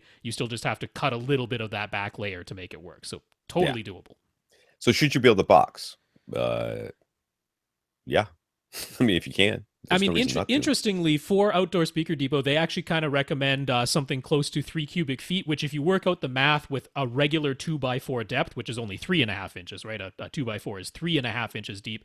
And that's actually like the entire 8-foot height of the thing. So they're basically like the entire bay of a normal 16-inch on-center 2x4 wall. They kind of want the entire bay back there with insulation in it, though. So when you cut the template, so you open up the wall. If there isn't insulation in there, then you want to put insulation in the bay where the speaker's going to go. But actually, for their in-wall speakers, just the regular bay that's already there, that already exists in your wall, plus making sure that that's filled with, just your regular pink stuff insulation, that's all you need, then that's about it. So if you were thinking, I need to remove the entire 2 layers of drywall, put a whole box back there, then re-drywall the whole thing, I think that was his concern. Yeah. Don't really need to do that. Just make sure that the entire bay behind there is filled with insulation, and that's it. Yeah, which shouldn't be a problem, I wouldn't think. So, yeah, just that's the correct size that they're looking for. There you go. So this is really making it easy and probably negates his next question, but we'll answer it anyway. So his hesitation about installing in-wall speakers, based on the fact that he didn't think they were going to fit and he's going to build a box and everything else, let him consider some satellite speaker options instead. I don't think you need to do that, but you are, so here we go. He was thinking about the Polk Blackstone TL1 or Klipsch R14M with the Klipsch Quintet for Atmos speakers. I don't understand that last part, but whatever. Well, those are different speakers. The Quintets are much smaller. They're teeny tiny little satellites that are easy to stick on a ceiling. So all these speakers are horn loaded, right? The Polks are as well?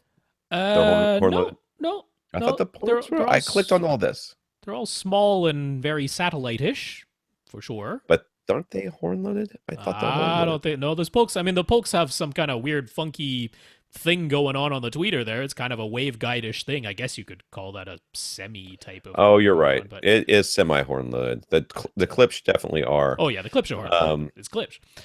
So what option do we think would sound best, or could we recommend something else for about 100 to 125 a pair that we think will be the best choice? Again, I don't think you need to consider these. I think you can go with your in-wall speakers. Yeah. And he But was sort of asking, like, particularly which series out of that Outdoor Speaker Depot. Again, the ones I lean most towards are the MK series. They have a nice selection there. It's got the nice aluminum tweeters that are in there, the Kevlar, quote unquote, drivers, aramid fiber if you want to be generic. But yeah, the MK series that get the 6.5-inch drivers for the in walls, and then they have 6.5-inch in ceilings, and they have the angled in ceilings even if you want them. But I'd stick with that series myself. Yeah. So about the small speakers, I mean, I think the Klipsch would be fine. I don't know much about the those R14s are pretty nice little speakers. Yeah. But they're I'm Klipsch, kind of okay so with any of these. you know, Klipsch might really be to your liking. It might really not be to your liking. These are Atmos speakers too, so well, no, but the R14s were going to be his main 7 or 5 speakers, and then there's going to be the little quintets for Atmoses. So I mean, the R14s are a nice speaker, but it's got that Klipsch characteristic sound. I would highly encourage you to audition them before committing to that purchase. The Polks, I don't think a whole lot of them. I'm not something I would be pointing you as a recommendation. My personal opinion, please don't take offense if you have them and love them. It's not what I mean. It's just not what I would recommend to you. Since you wanted the in-walls, I'd go with the in-walls, man. I would just stick with in-walls. Yeah. I think just go with in-walls. There's lots of little speakers that you can get that are around. If you're looking for little, you've got about $100 a pair, though, right? $100 a pair. You know, because my first thought was like, NHT Super Zeros, but those are $125 each. Yeah, I know. That was the first thing that came to my mind too. Double the budget that he's looking at. What about the EMP Techs, the small satellite ones from them? And discontinued. What? The E3s are discontinued. Yeah, I know. Those would have been a good candidate. You can still get like the white ones that they're like selling off because nobody ever bought them, but they're white. What about the focal birds, the super little birds, tiny birds? $100 each. Too expensive, man. I know. Those went through my head. Stick with in-walls. I know. Yeah, I will throw it out there as one that I would perhaps recommend to someone if someone's looking for inexpensive satellite speakers. Fluence, not a bad choice at all. In this case, you'd be looking at their AV series, and they actually have a nice little 5.0 package, so just 5 speakers, no subwoofer included. $200. You can't really beat it. It's 2 front-ported bookshelf speakers to use as your front, left, right, but then a horizontal center and 2 little satellite speakers that are all sealed. So in this case, since he's looking to get like 9 speakers, you get 2 of those packages, $400 total. You've got, you would end up just not using one of the centers, and then the 4 little satellite speakers, great for mounting as your Atmos speakers. So yeah, the Fluence AV series, it's their AV5 HTB, which, kind of sounds like home theater in a box, but it's a 5.0 package. I can get behind that, but I'd still go for the in-walls in your case, because that's what you wanted in the first place. Yeah, I agree with that. Yeah, I would agree with that. I like Fluence. They're a good entry-level speaker manufacturer. You're getting a lot more speaker than you're expecting to get for your money. You will realize eventually that when you upgrade, you are going to be upgrading, and because whenever you spend very little like that, your upgrade's going to be significant once you get past it. But as an entry-level speaker, they're very hard to beat, and I can wholeheartedly recommend them. Jim. All right, this one right here has got me completely off kilter. So I know Rob hopefully has got this figured out, because I know I don't. Jim and I emailed, so I think we've mostly sorted it through, but I think it's still beneficial for other listeners. So that's why it's here. Yeah, because you got me all twisty-turny on this thing. So Jim is the guy who's got the OLED and then like the 1080p projector. Okay, correct. So he wants to be able to send 4K to one and 1080p to the other, but not at the same time. Correct. So he still has some confusion about his receiver with a Zone 2 HDMI output to connect his 4K LG OLED, while using the main Zone HDMI output to connect to his 1080p BenQ projector. So when he turns his BenQ off his BenQ projector, and he turns on his Zone 2 to send the picture to his OLED, how can he get sound to come out of his full surround system rather than just the TV's built-in speakers? Right. So last week we sorted through because he was like, okay, first of all, how do I make sure that I can get a surround sound signal coming from my sources? And Jim, this is going to come up later. Jim only cares about vanilla Dolby Digital 5.1. He's like, he's not worried about lossless audio, Dolby True HD, DTS HD Master Audio, not worried about those, not worried about Atmos or DTS:X. He's like, just plain old Dolby Digital 5.1. So he's like, first of all, how do I get that out of the Zone 2 HDMI output? Because he was under the impression that Zone 2 is limited to stereo, which I fully understand. A lot of things mention Zone 2 being limited to stereo. But we sorted out last week. This is a Zone 2 HDMI output. And it just kind of, whatever comes in via HDMI gets passed through the Zone 2 HDMI output. You could actually connect another AV receiver to the Zone 2 on the HDMI other side, output, and get full everything DTS, would just pass through. So we sorted through that. He's like, okay, cool. I can get sound to my OLED's built-in speakers. That was solved. But now he's like, sometimes I want to use the OLED TV with the full surround sound system, with not the TV's built-in speakers. Can't you just send the receiver's input to be whatever the input is that the Zone 2's using, and you get surround sound?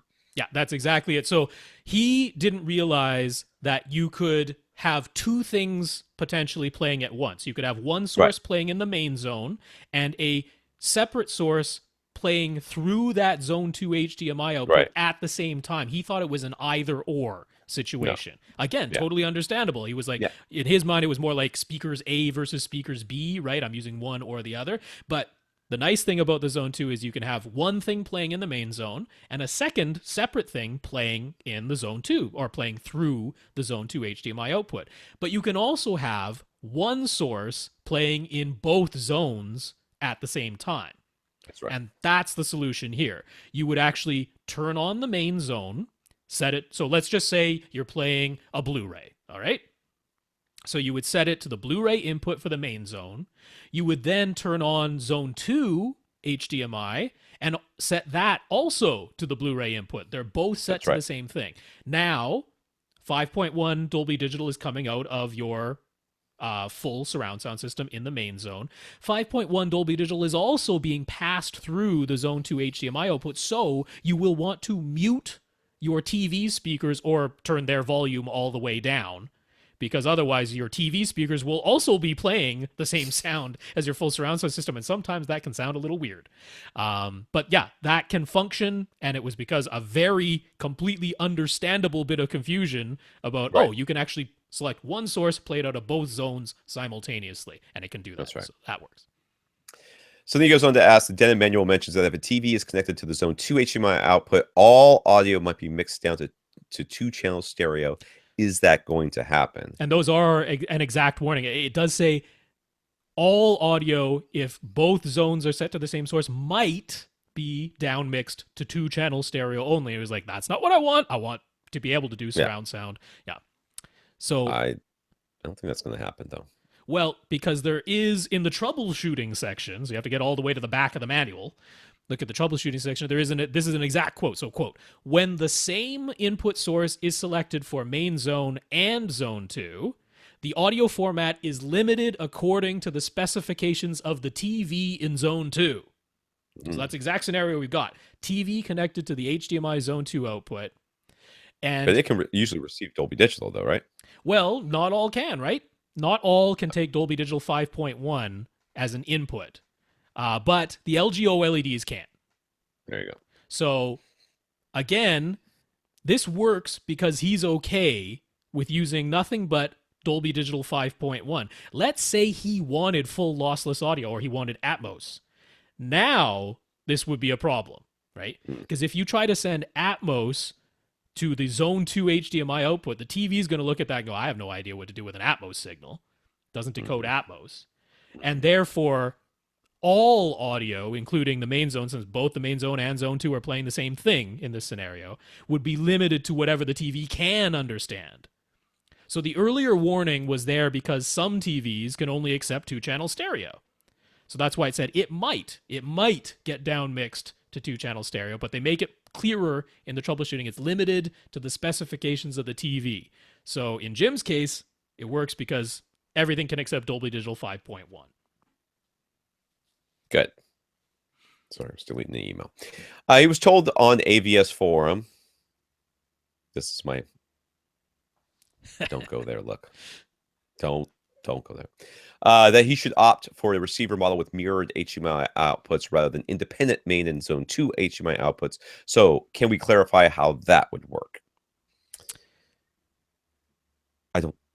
First of all, what we're talking about already works. So, if they're mirrored, won't you run into even more problems than what you're? Well, potentially, because this whole thing, this whole notion of connecting the LG OLED to a Zone 2 HDMI output, that whole notion came about because we've had the experience where, let's say you do what you would normally do, which is you connect the 4K LG OLED TV to the main Zone HDMI output, your main HDMI output. And then you say, okay, now I want to turn off that TV, that 4K TV. I want to turn on my 1080p projector and play the same source I was just watching on my 4K TV. Now, let's say that source is a Chromecast Ultra or a Roku Ultra or some other thing that is capable of sending 4K video, right? So it was just sending 4K video through your receiver to your 4K OLED TV, and that was all working fine. Then you turn off that 4K TV, you turn on your 1080p projector, and now you get a warning that says, this display is not HDCP 2.2 compatible.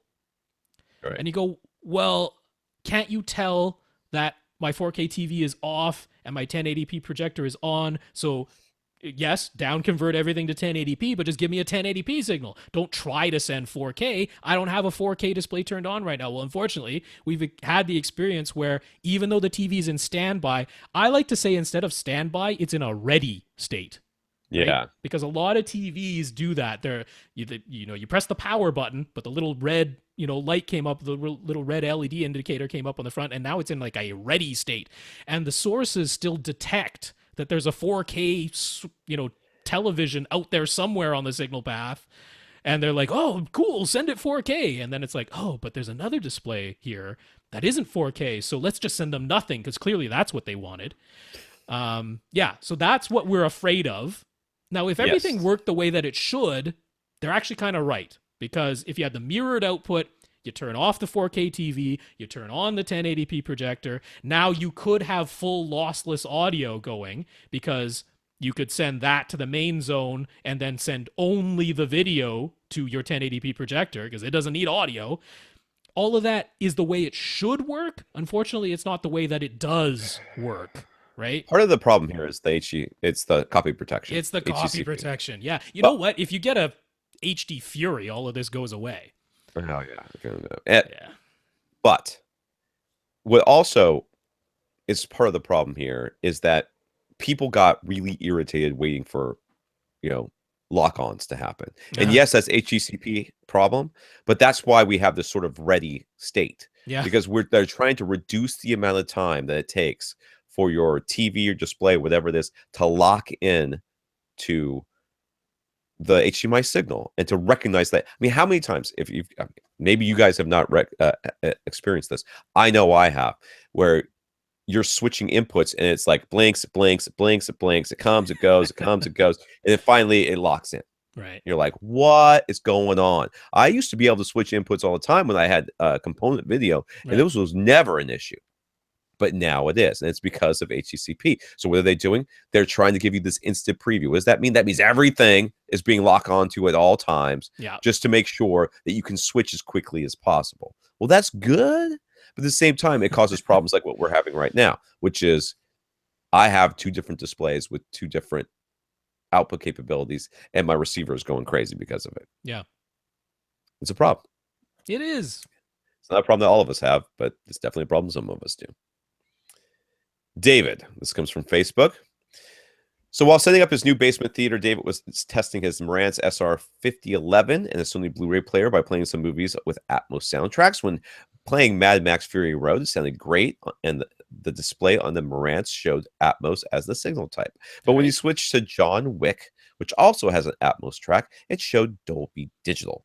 He switched back to Mad Max and it showed Atmos again. So what's going on here? Please don't tell me it's one of those things where they need firmware update for the John Wick movie. Is that what it is? I don't know. John Wick was an earlier release. That's what I think it is. That's what I think it is. I think it's an early release, and I think that that's the first thing that came to my mind was like, it is a firmware update. It's stupid, and it's just because it was a very early implementation of Atmos on a disc. So was Mad Max, but those were two of the earlier Atmos discs that came out. I mean, I was trying to remember because I have both these, but I didn't have time to pop them in and look. Because you know how sometimes you put in the movie and the default audio track is not the Dolby True HD track. Yep. You know, it defaults to the vanilla Dolby Digital. Warner Brothers does that all the time still. So I can't remember if either of these was a Warner Brothers title.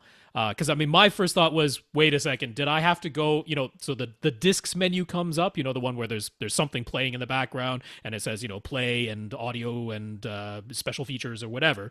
And you have to actually go into the discs audio setup menu and select the Atmos track. Because it's That's not another the option default. too. Yeah, for sure. But I couldn't remember if that was the case. If I had had time, I would have looked this up. But yeah, I mean, the fact that you played Mad Max, the Marantz showed Atmos on the front, everything sounded great. It's like, well, obviously your Blu-ray player and your Marantz are not like broken beyond repair. Right. It worked.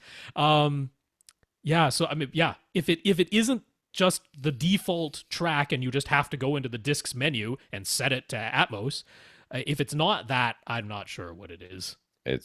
Yeah. Let's hope it's that, because if it's not that, know, it really is a firmware thing someplace where, I mean, we just saw that with Oppo. They're like, release a firmware update so that, you know, this disc plays better. Right. Like, are you kidding me? Hey, The Dark Knight, right? The Dark Knight, big release, huge movie, big release, even had the switching aspect ratios between IMAX and 2.35 to 1, all that. It defaults to Dolby Digital. You have to go into the settings menu and set it to Dolby True HD 7.1. That's not the default audio. So yeah, it's not that. I think that might be the case. Yeah. Dumb. He was also excited by the recent release of the 2017 model 70-inch Vizio E series, especially the $1,300 price point. It was planning to buy one, and then the 70-inch M series was announced this week for $2,000. His TV budget is tight, but maybe he could spend the extra for the M series if it's really worth it. So, how much better is the M series over the E series? Is it worth the extra cost? Buy the 2016 M series, which is better than the 2017 M series, and maybe you can get it for $1,300. I don't know what the price is right now. It's about $1,600 for the 2016 70-inch M series right now. Yeah, I would totally go for that. It's got double the zones. Yeah, you get a free tablet out of it, and you're going to get Vision. And Dolby Vision, and you're going to get all the new software updates anyway. Anyways. Yep. So, I mean, even though there is a difference between the 2016 and the 2017 M series, in that the 2017 M series supposedly has a little bit wider color gamut and it got a little bit brighter, it's not enough for me to spend $400 more. The 2016 M series, good deal. I think strong argument can be made over the 2017 E series, because you're going 12 zones of local dimming to 64. That right there is enough for me to say that is worth $300. So yeah, $1,600 for the 2016 M series is what I would go for. The local dimming alone, I think, is worth it just by itself. I mean, and then with nothing else, Dolby Vision worth as well. $300. That's nice. So I know. I'm telling you, those zones of dimming are just for me. That's pretty much that's what I'm looking for in a flat panel display. Steve. This is the guy who's got the cable in his wall and wants to know if it will pass 4K. Steve doesn't know anyone with 4K gear he can borrow. That's what we suggested last week. So he's looking into our suggestions of open box equipment from Best Buy to test its in-wall HDMI cable for 4K HDR bandwidth. He's already going to buy an Oppo Ultra HD Blu-ray player, so he just really needs a temporary 4K display to test things out. And since we asked, the cable is a 35-foot monoprice high-speed with Ethernet 22-watt gauge cable. Does that seem like it would be likely to carry the necessary bandwidth? For 24 frames a second? Yes. Yeah, I was going to say, you couldn't do the full 60. That's when I looked it up, and I'm looking at it. I just don't. Because 60 frames per second, 4K resolution, 10-bit color is like between 14 and 15 gigabits per second, is not the full 18. You don't get to the full 18 until you go to 12-bit color. Now, people were having problems because early on, the early Ultra HD Blu-ray players, the player's menu, all right, not a disc menu or anything, the player's menu that comes up before anything else was being sent at 4K 60 12-bit. They're like, let's just freaking blow this out and make sure that everyone goes and buys an HDMI high-speed premium certified cable, because we're just gonna like completely like, this is the max it could be. So if you can do this, you can definitely do everything else, right? For our white on black menu, we're sending 12-bit color. Yeah. Thank you. And it was pretty dumb because other than Billy Lynn's long halftime walk, every other Ultra HD Blu-ray movie is 24 frames a second. Yeah. So honestly, the cable you have, it's fully high speed certified. It is fully 10.2 gigabits certified. Right. It will pass 4K at 24 frames per second, 10-bit color all day long. You will not have a problem with that. That is all but one Ultra HD Blu-ray movie so far. So you know what movie you have to buy along with your Oppo, though, right? Right, yeah. You have to buy this movie in order to test it. But it's also like, you know, you could replace the cable at some future date if and when you ever actually do need all that extra bandwidth. Right now, you really don't. Yeah. You know, in practical terms, almost everything is 24 frames a second. So let's just go back to the number of times we've had questions asked where people omit very important pieces of information, like, will my cable pass? And then not tell us what the cable is. So, it's just remember when you're asking questions, try to give us all the info. Too much info is better than not enough. So there we go. Sure, since you're not reading through everything to put together the topic list, why not? That's true. Yeah, just jump with all Rob. He loves to read. Timothy comes from Facebook here. Timothy needs a sub or subs for his open to the whole house theater. He knows that true pressurization is going to be as he can. The budget is $3,000 max. Do we know how big this place is? Is it nope, I don't know the total cubic feetage. Enough information too. But since size isn't a concern, he means size of sub, he thought about an SVS PB16 Ultra, but he really cares about evenness seat to seat. So he'd rather have a pair of subs to help out with that. So is there a pair of subs with high enough output for his room for $3,000 or less? Now, first of all, evenness from seat to seat is achieved through dual subs when we can get optimal placement. In an open room concept, optimal placement is impossible or highly unlikely. Unlikely. It's tougher. You got to do the whole phase adjustment thing of one sub. Well, no, I'm saying that optimal placement without any of that is impossible. Right. It's impossible. You cannot put in one corner then the other corner and then have it be good, because you got hallways and all sorts of stuff, and it's just gonna mess everything up. So unless your open concept is literally one big square or rectangular room with no hallways that are going anywhere, just by having two subs doesn't necessarily mean you're going not to get the most even base that you possibly can. That being said, if we do the thing where we are talking about phase adjustments and kind of playing around with it, which is going to take a lot more time on your part, and it's going to require you to maybe invest in a little bit more equipment if we're going to start doing measurements and stuff like that, it can help. Then again, having one big old sub that can, nearly pressurize your space, as long as you only care about one seat, can do a really good job. But he does sound like he cares about the seats, so having dual subs is something he probably wants to do. He wants to make sure he has phase adjustment. Whenever we talk about big subs that put a lot of output for a little bit of money, there's three names that always come to mind. The first one in my mind always comes as HSU. The second one is Power Sound Audio. And the third one I can't remember. Rhythmic. That's it. Rhythmic. Those are the three that you are going to be looking at. So find the biggest, most outputiest. It's something with HP at the end of their name. That fits in your budget, and buy those two. So I did want to mention, just in case you want to stick with SVS, you don't have to go to the Ultra 16s. You could go with the Ultra 13s. They still put out a heck of a lot of bass. Now, dual cylinder PC13 Ultras, brand new $3,200, $200 over your $3,000 budget, but they have their outlet store too. Yeah. So I'm just putting it out there that SVS isn't completely out of the question for dual subwoofers. And those PC13s will crush. PC13 Ultras can put out a lot of sound pressure, and they have the whole SVS thing, which is turn them up as loud as you please. They will not bottom out. They will not break themselves. So it's still an option. But this situation, I would probably point you towards Rhythmic's FV15 HPs. They've actually lowered the price, and they're doing free shipping within the continental United States now. But assuming that all works for you, $1,338, a very specific price. 38, huh? Let's spend a little bit extra on the finish, I suppose. But that's that's each. So yeah, I mean, two of those under $3,000, entirely doable. Those are huge. They are huge boxes.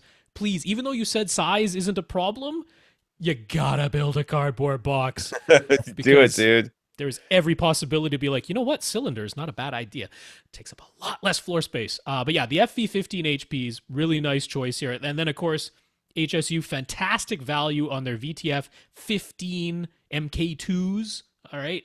You can get the dual system, $1,750 plus a whole bunch of shipping. So there's like an extra $300 in shipping. But basically, about $2,100 for a pair of VTF 15H Mark IIs from HSU. Well under your budget, huge output, definitely a contender there. And Power Sound Audio, you could get a pair of their 18-inch vented ones if you wanted to. That's a big old sub.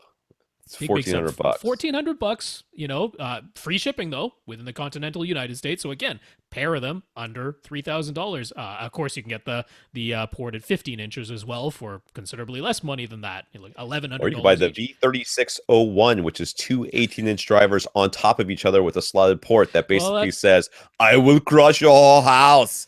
I will break it down. I will burn it. I will burn you." You can get a pair of those. So you couldn't get a pair. You'd only get one. That's right. But $2,200, you would only need one.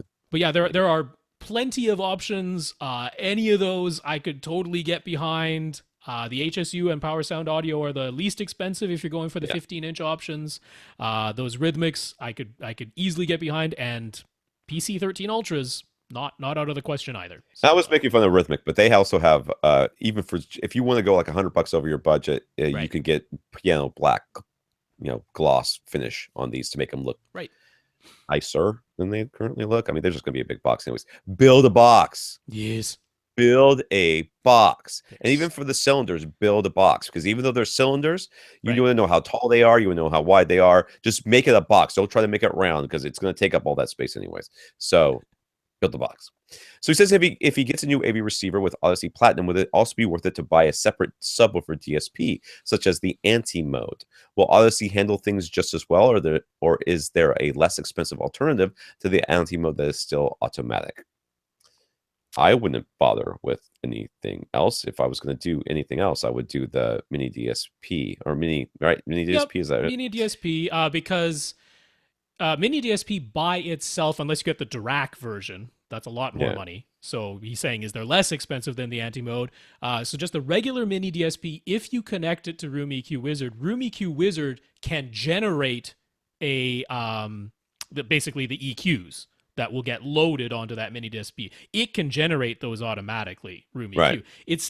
It's more user effort certainly than just running Odyssey though, because you have to take your measurements. If you want to do multiple measurements, you have to average them yourself. Then Room EQ Wizard can auto generate the correction file. Then you load that onto the mini DSP and you put the mini DSP into your system. Stick with Odyssey, man. Why are we going through all this? Well, that's just it. I honestly, especially if you get one of the newer ones that can use that new Odyssey app. So even if you don't like Odyssey's default settings, now you can manually change the target curve using that $20 app. So I would say get one of the newest Denon or Marantz receivers, one that can use that Odyssey app, spend the $20, get the app, and I'd say you're good to go. I agree with that 100%. Yeah. I don't see any reason to spend any more money on this Nope. stuff if you don't want to.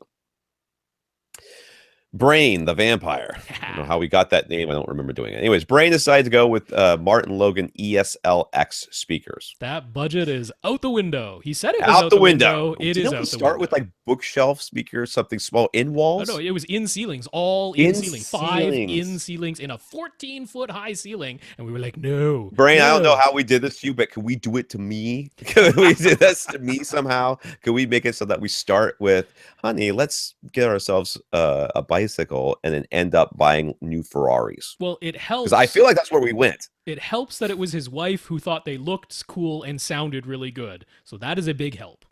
That is a help. Anyways, it'll cost an extra $1,500 over the regular ESLs, but since he plans on keeping them for at least the next 10 years or so, the extra cost seems worth it.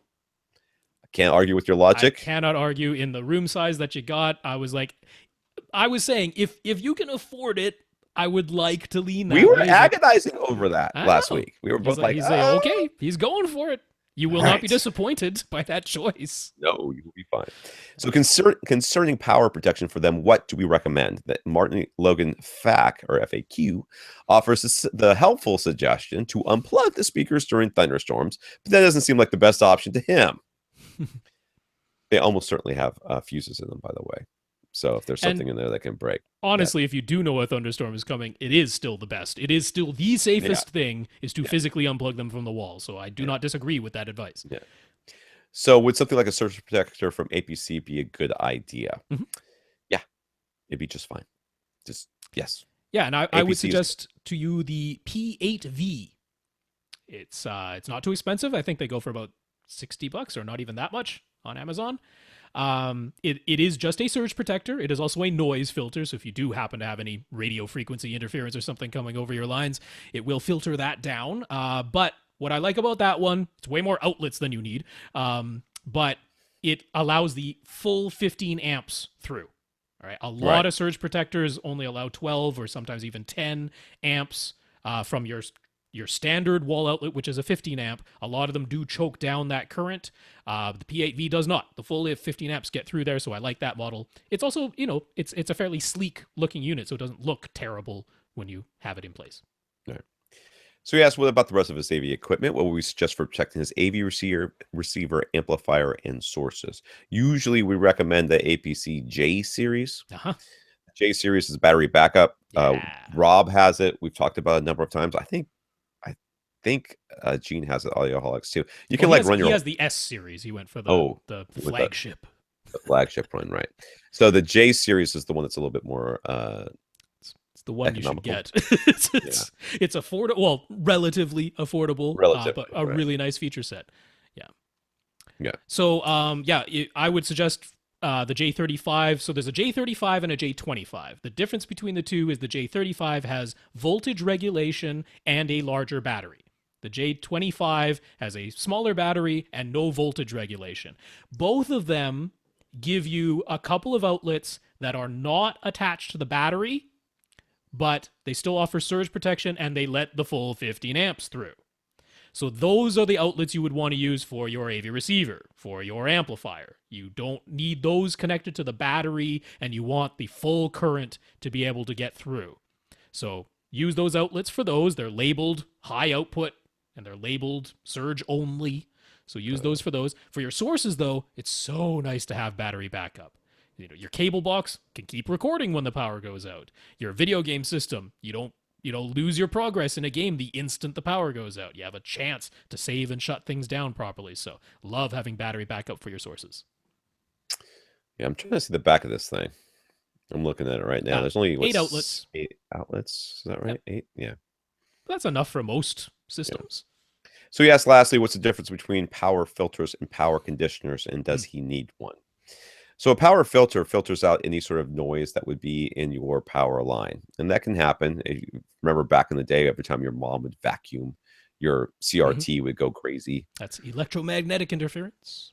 And that's something that you don't want to experience in your home theater. So that's what it protects from. A power conditioner, it should do the power filtering as well, but it also regulates the power so that your power does, if it's dipping, boosts it up so that it maintains a constant voltage. And if it's spiking, it does the same thing, brings it down a little bit so that it's maintaining this constant voltage throughout, so you're not seeing any big fluctuations in your power to your devices. Yep, that's about it. That's it. That's what it is. Infinite Gary's decided it would be fun to try adding surround backs to his 5.1.4 system, making a 7.1.4. But since his room is only 13 feet by 14 feet, there are some potential issues. Because of the short distance from the seat to the back wall, he'll need to move the surrounds forward to give them enough distance from the new surround backs, but this would put the surrounds a little bit forward of the seat, which won't be correct placement. Is this likely to sound better than his current 5.1.4 setup? Are you suggesting that putting the speakers where they're not supposed to be is going to sound better than where they're supposed to be because you're going to put speakers right behind your head? The answer to that question is no. It's going to make it sound weirder and worse, I think. You need to keep your surrounds where they are. If you do decide to use surround backs, I would place them more the way that THX recommends rather than Atmos and Dolby and everybody else these days seems to, which you then put them close together right behind your seat, so they're basically like almost earmuffs, and then you're going to turn them super low.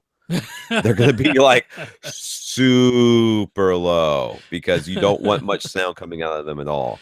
And your AV receiver, if you're using one, should do that for you. Should hopefully be able to turn them low enough. If you look after you run your auto room correction or your auto setup, if it has a -12 to those two things, they are still too close and you need to move your seat forward. When you move your seat forward, move your surrounds forward, move everything forward. And yes, you'll have to readjust all the rest of your speakers as well. But honestly, dude, your room is way too small for surround backs.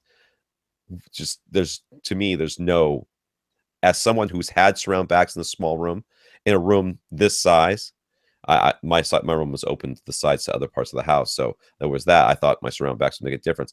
My surround backs made things sound worse. I turned them off. Right. I did. I turned them off. Yeah. No, I completely. I mean, obviously, we understand the whole. Hey, I saw a soundtrack. It says 7.1. Yes. And I have a 5.1 system. Maybe I'd like to have a 7.1 system, right? So I can hear the full 7.1 soundtrack. It's important to understand that when you listen to a 7.1, so Dolby True HD or DTS HD Master Audio 7.1, when you play that back on a 5.1 system, you do not lose any sound. Yeah. The sound that is in the surround back channels, it gets distributed to your physical surround speakers when you have things set up as 5.1. It's not like those sounds disappear. It's not like they even come from the wrong place. Things are distributed, down mixed, matrixed nicely into the speakers that you do have.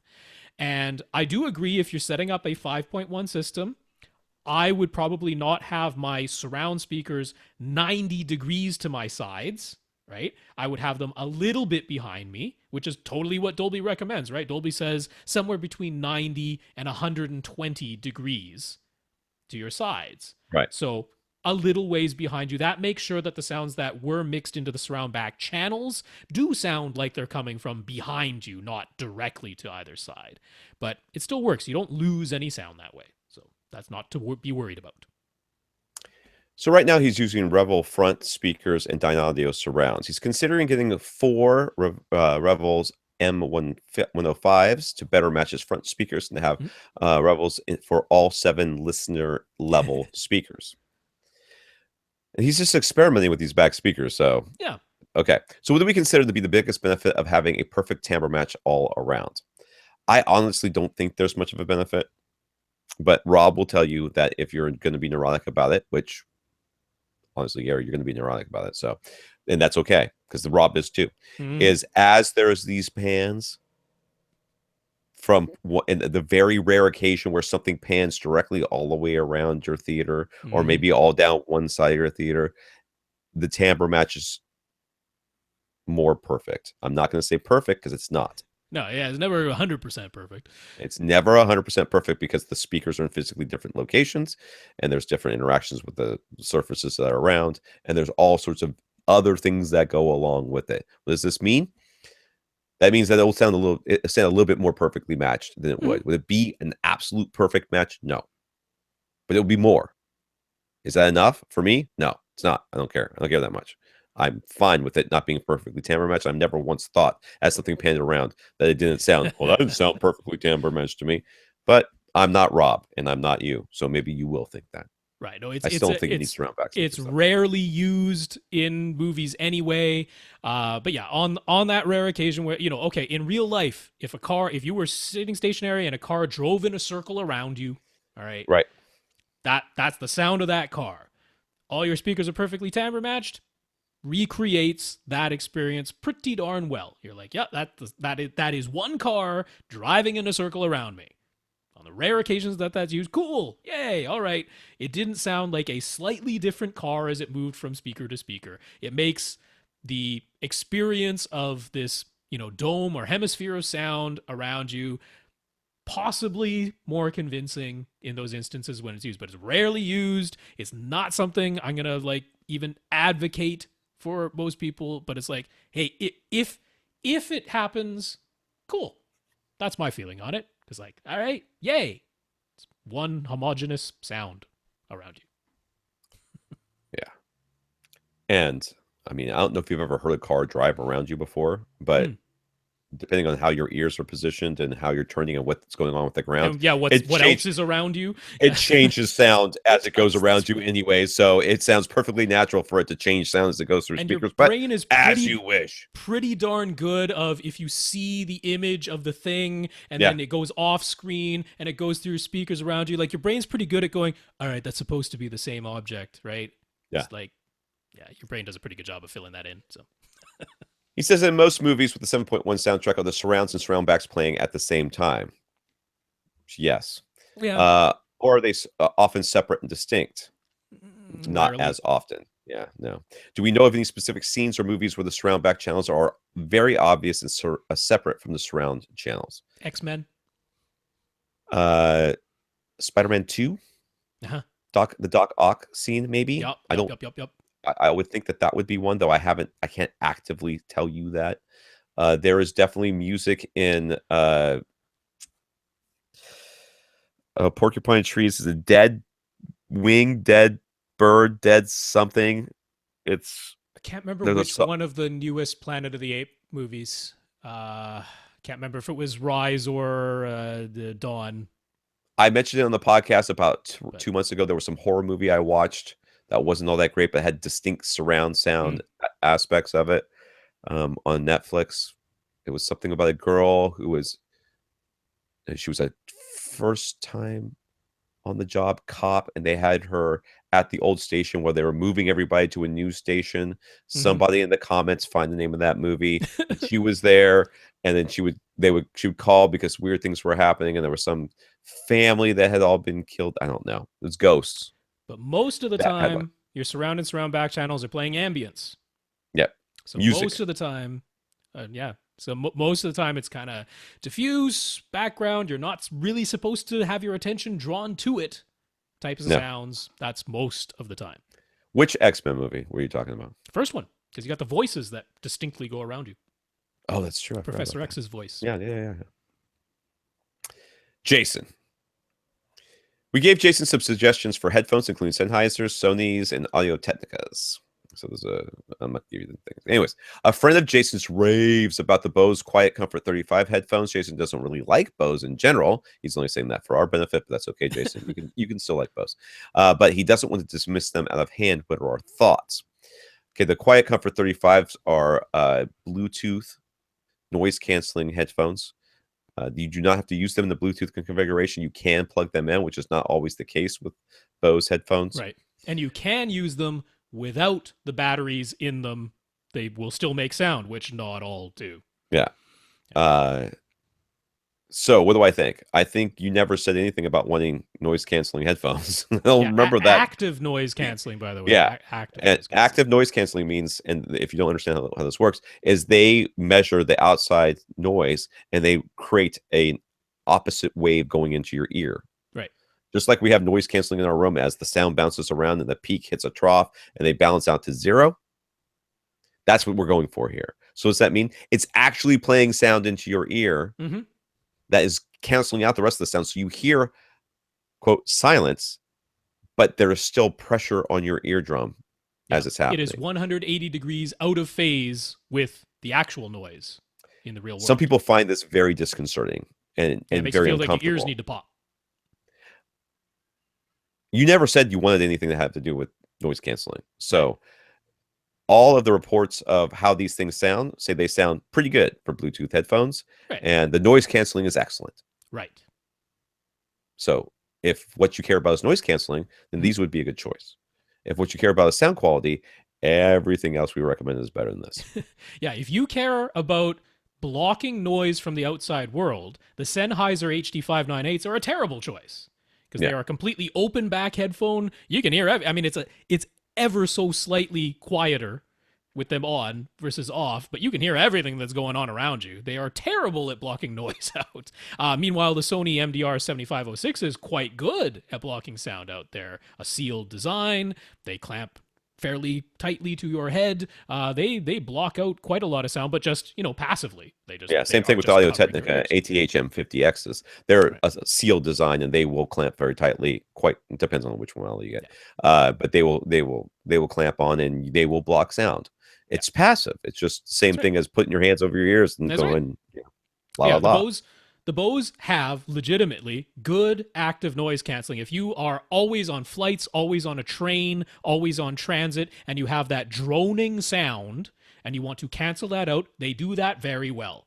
As far as headphones, they're fine. I don't think they're offensive sounding or anything like that. I don't think they're great either. But, their active noise canceling, legitimately good. So there's absolutely reasons to buy them. But, there you go. I have accidentally pressed back. Now I'm waiting for it to reload. Hold on. This is happening. Coming on to Tom K. I know. But right now I'm waiting for my computer to reload this page, which is having a hard time considering all the other stuff that's going on, and it's just a laptop. One of these days, I swear, I'm going to build myself like the biggest, baddest, hey, you can play Ultra HD Blu-rays if you build it, It's got to get that gaming motherboard for absolutely no reason. Yeah. Well, one of these days I'll play games again too. I don't know when that's going to happen. All right, here. Are we scrolling? If I press this, will you scroll?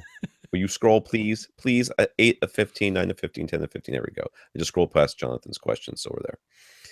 All right, here. Tom K.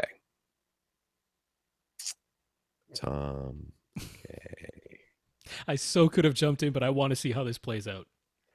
Tom has a 2.1 system with the Emotiva bass axe, A100 amplifier bass axe, S8 sub. He's having trouble getting the volume of the sub not to be too loud, even when this volume knob of the sub is turned way down. He's feeding them via the RCA pass-through output of the A100.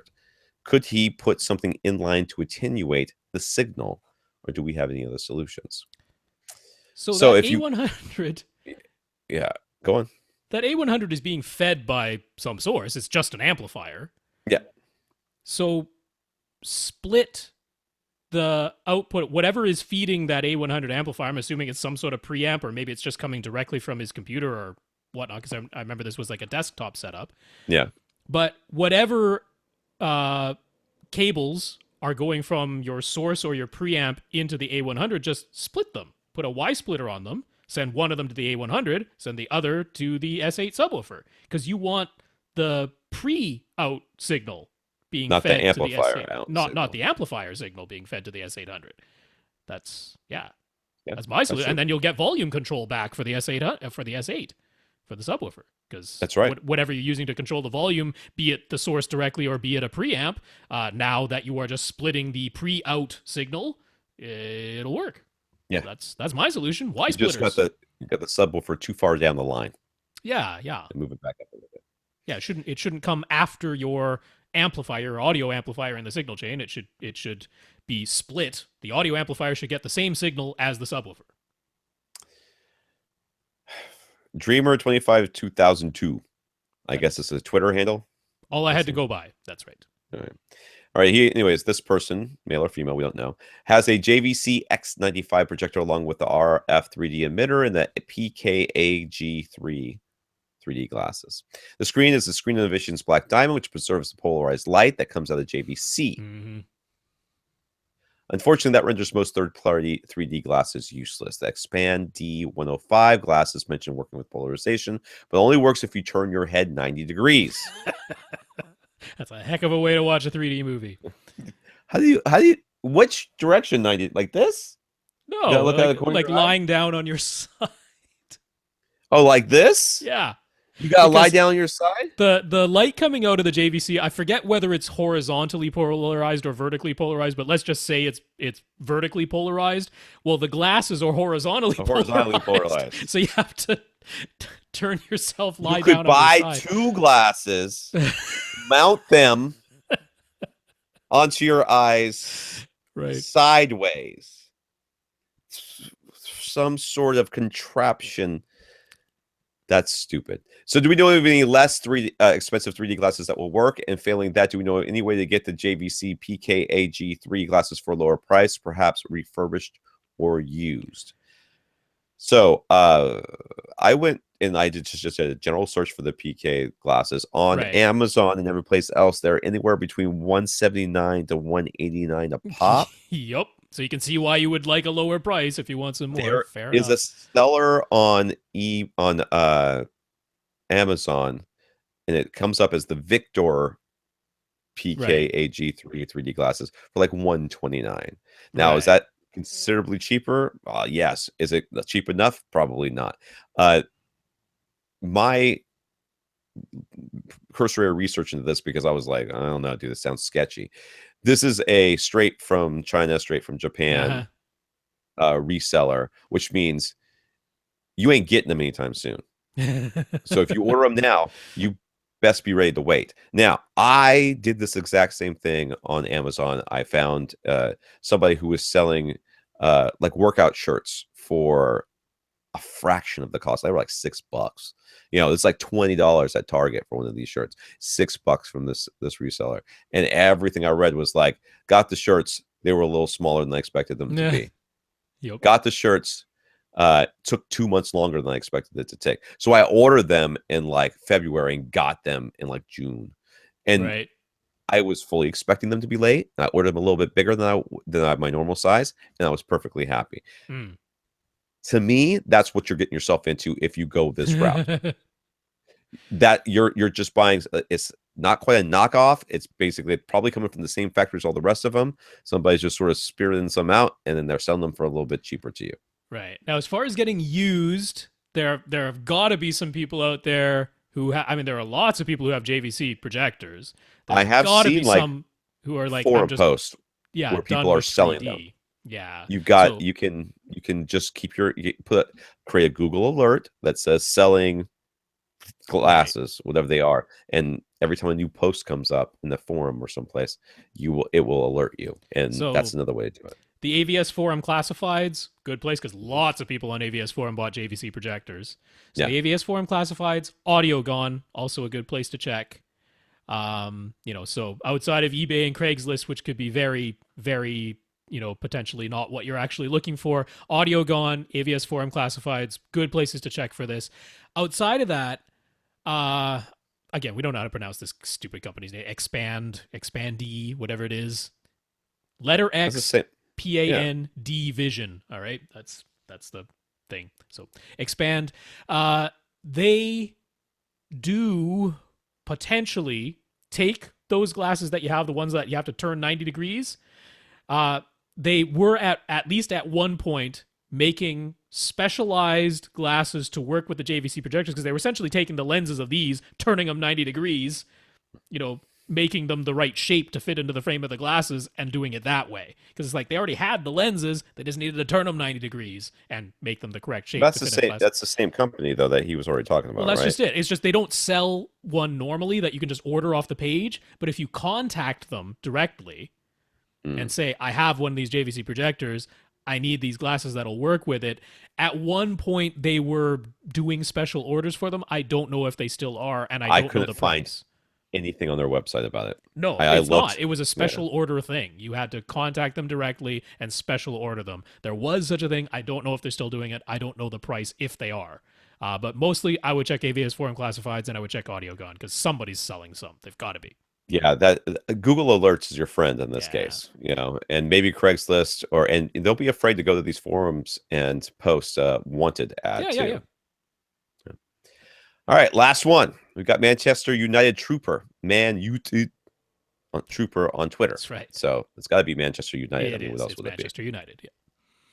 Anyways, she spotted an article in Time magazine recommending 5 different waterproof speakers to use poolside or at a beach. You like our thoughts and suggestions for portable outdoor use speakers. Okay, so for portable outdoor use speakers, it depends what you mean by portable, and it depends what you mean by outdoor use. My go-to speaker for outdoor use is whatever wireless tools you have, that manufacturer's boombox. Like Black & Decker or something like that. Rigid, Ryobi, whatever. They all make them. They all have them. They let you charge they either run on the batteries or they'll charge the batteries. They all have USB ports now and Bluetooth capabilities, and you can drop them off the back of your truck. It's no big deal. None of them, or very few of, I don't think there's any that I could find that were waterproof. Many of them had like covers over parts of, over the inputs, to keep dust and stuff out. Many of them did not have like keys. They had like everything had the covers on it to keep it from getting dust in it, but they weren't really waterproof. So if you're thinking of going to the beach and taking a speaker with you, which by the way, don't do that. Don't do that. Obnoxious. No one likes that guy. But maybe it's for listening to the Manchester United game, in which case you'd be like the bell of the ball. And I like Braven. I like the Braven speakers. I've tested quite a few of them. If you see the video of the Braven speaker that the speaker that we reviewed for Audioholics many moons ago with Andrew Gash. That's me throwing the speaker at him over and over again and him dropping it and stuff like that. And that speaker still works. I use that. My parents use that. They have it hooked up to Alexa. And so there is a Braven on Time's list there. So there is. And there's, in fact, if you go look, okay, first of all, let me tell you something about these lists. All right. It's a little insider perspective.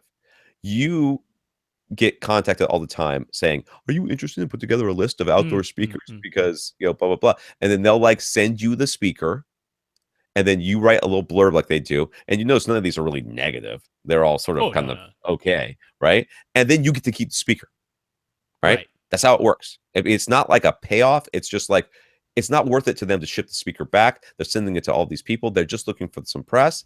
And I mean, you literally don't care because in the end, you end up with way more speakers than you have anything to do with. And you give them away as Christmas presents. This happens all the time. So these aren't reviews. There was one I found at the time one wasn't. There's one I found that sounded more review-y, where the guy was actually dropping stuff off and doing some tests. But in the end, it was all sort of like, yeah, this one's pretty good. This one's pretty good. This one's more expensive. So we like this one the best. And there was a little bit of ranking going on there, but no one really cares. They just want you to. They just want press. That's all they want. So they're sending out these speakers, and it happens constantly. Even now, I get are you going to do a Father's Day list on AVRant? I'm like, nope, because I don't want to talk about your crap. And are you interested in these new headphones that we have coming out? We have 17 different models from 5 different manufacturers. We'll send them all to you. Nope, I don't want to listen to your crappy headphones either. So that's how these articles get built. So don't look at them as reviews. They are like, oh no, it's not a review. And I mean, it is just a list of like, here's 5 waterproof speakers. So you still have to do your research. Don't look at this and say they talk about this one, therefore it must be a good one. It's not. It's just one. So of which they are aware. Braven has a whole bunch of them out there. So go out there and listen to them and pick the one that you like. Yeah. So for my tastes, now this one's not waterproof, so I don't know if waterproof is a big deal. But the one that I like, $100, G Project G Boom, really nice for tailgating. Gets loud, has a nice, pretty decent life battery, about 6 hours on that battery, lithium-ion battery. Pretty darn good sound, especially for $100. A sturdy little thing that you can, it's got a nice built-in handle. So but not waterproof. But that is one of my favorite outdoor speakers. For the ones that like are genuinely like I'm lounging in the pool and I have one of those little like cylinder type of speakers and I could literally put it in the pool and have it float beside me type of things. The the JBL Charge ones are the ones I like out of those. You're not going to get fantastic sound, but they're surprisingly pretty decent. Nice form factor, very waterproof. So yeah, the JBL Charge ones are my sort of favorite out of that time list. Those are ones that I would look at if this is a genuine going in the pool speaker. I will say that if you're interested in like the speaker manufacturers, the speakers from the tool manufacturers, ProToolReviews.com did a roundup of them where they actually did some crazy tests. Like I saw a picture where they threw it off the top of a house or something. Okay. But I also know that they threw it out of the back of a moving truck, of one of them. Like they were driving the truck and they just tossed it out the back to see how it would survive. And they do test sound quality. They do make comments on sound quality. And it's not from an uneducated point of view. You can tell that by a number of things, but not only because I know the guy who runs the place and he actually cares. But that Pro Tool Reviews would be that there's a roundup review that you should look at for that. And there are some that are definitely heads and tails above the rest. So that's our questions for this week. We want to go back and where are you getting these titles from? From stuff you say. I say that? I don't. Yeah. Last week I was like, I had no idea where you got it from. This one's even worse. All right. We want to thank our listeners of the week. We want to thank Christian and Michael for going to www.avrant.com and clicking on the Buy Us a Cup of Coffee link and sending us a donation. Thank you, Christian and Michael. We'll use that money for hosting fees and such. Yeah, Christian, Michael, thank you both so much for those donations. It's very much appreciated. And David and Justin Not Bieber, please thank you guys for talking us up to the manufacturers. David for Accessories for Less, and Justin for Emotiva. Yeah, David, Justin, thank you both, and congrats on your purchases. If you want your question answered, all you have to do is ask. You ask by emailing us at question@avrant.com. Go to www.avrant.com. Leave a comment there. Facebook.com/AVRant podcast. YouTube is youtube.com/c/AVRant. If you want to contact us directly, Rob is rob@avrant.com and @FirstReflect for his Twitter handle. Mine is Tom@avrant.com and @avrant_Tom for Twitter. Our producer is Austin. Austin does all our videos and helps with the questions. You can contact him at Austin TN Pond. Austin has his own podcast, the We Watch Movies podcast about the size and shape of vitamins and as it relates to how their swallowability index. That's an official thing, huh? The swallowability index? Swallowability index. That's right. That needs to go on whatchamacallit? Why am I Urban Dictionary? Can tell swallowability index? It's been too long. God help us if anybody tries to define that on Urban Dictionary. Nothing about vitamins will make it onto that list. That's what it is, though. Vitamin pills, swallowability index. We Watch Movies. Make sure you link back to We Watch Movies. I'm sure they will appreciate the Urban Dictionary. Urban Dictionary entry for swallowability. Swallowability index. They're like, why does this go to We Watch Movies? I can't believe people even ask that. Such a clear connection. Do we have a new title for this episode?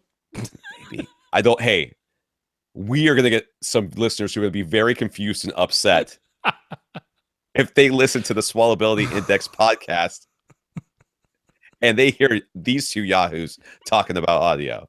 They want to hear the We Watch Movie guys and gal. For AV Rant, I'm Tom Andry. And I'm Rob H. Now go out and listen to something. Anybody can stay to the end of that?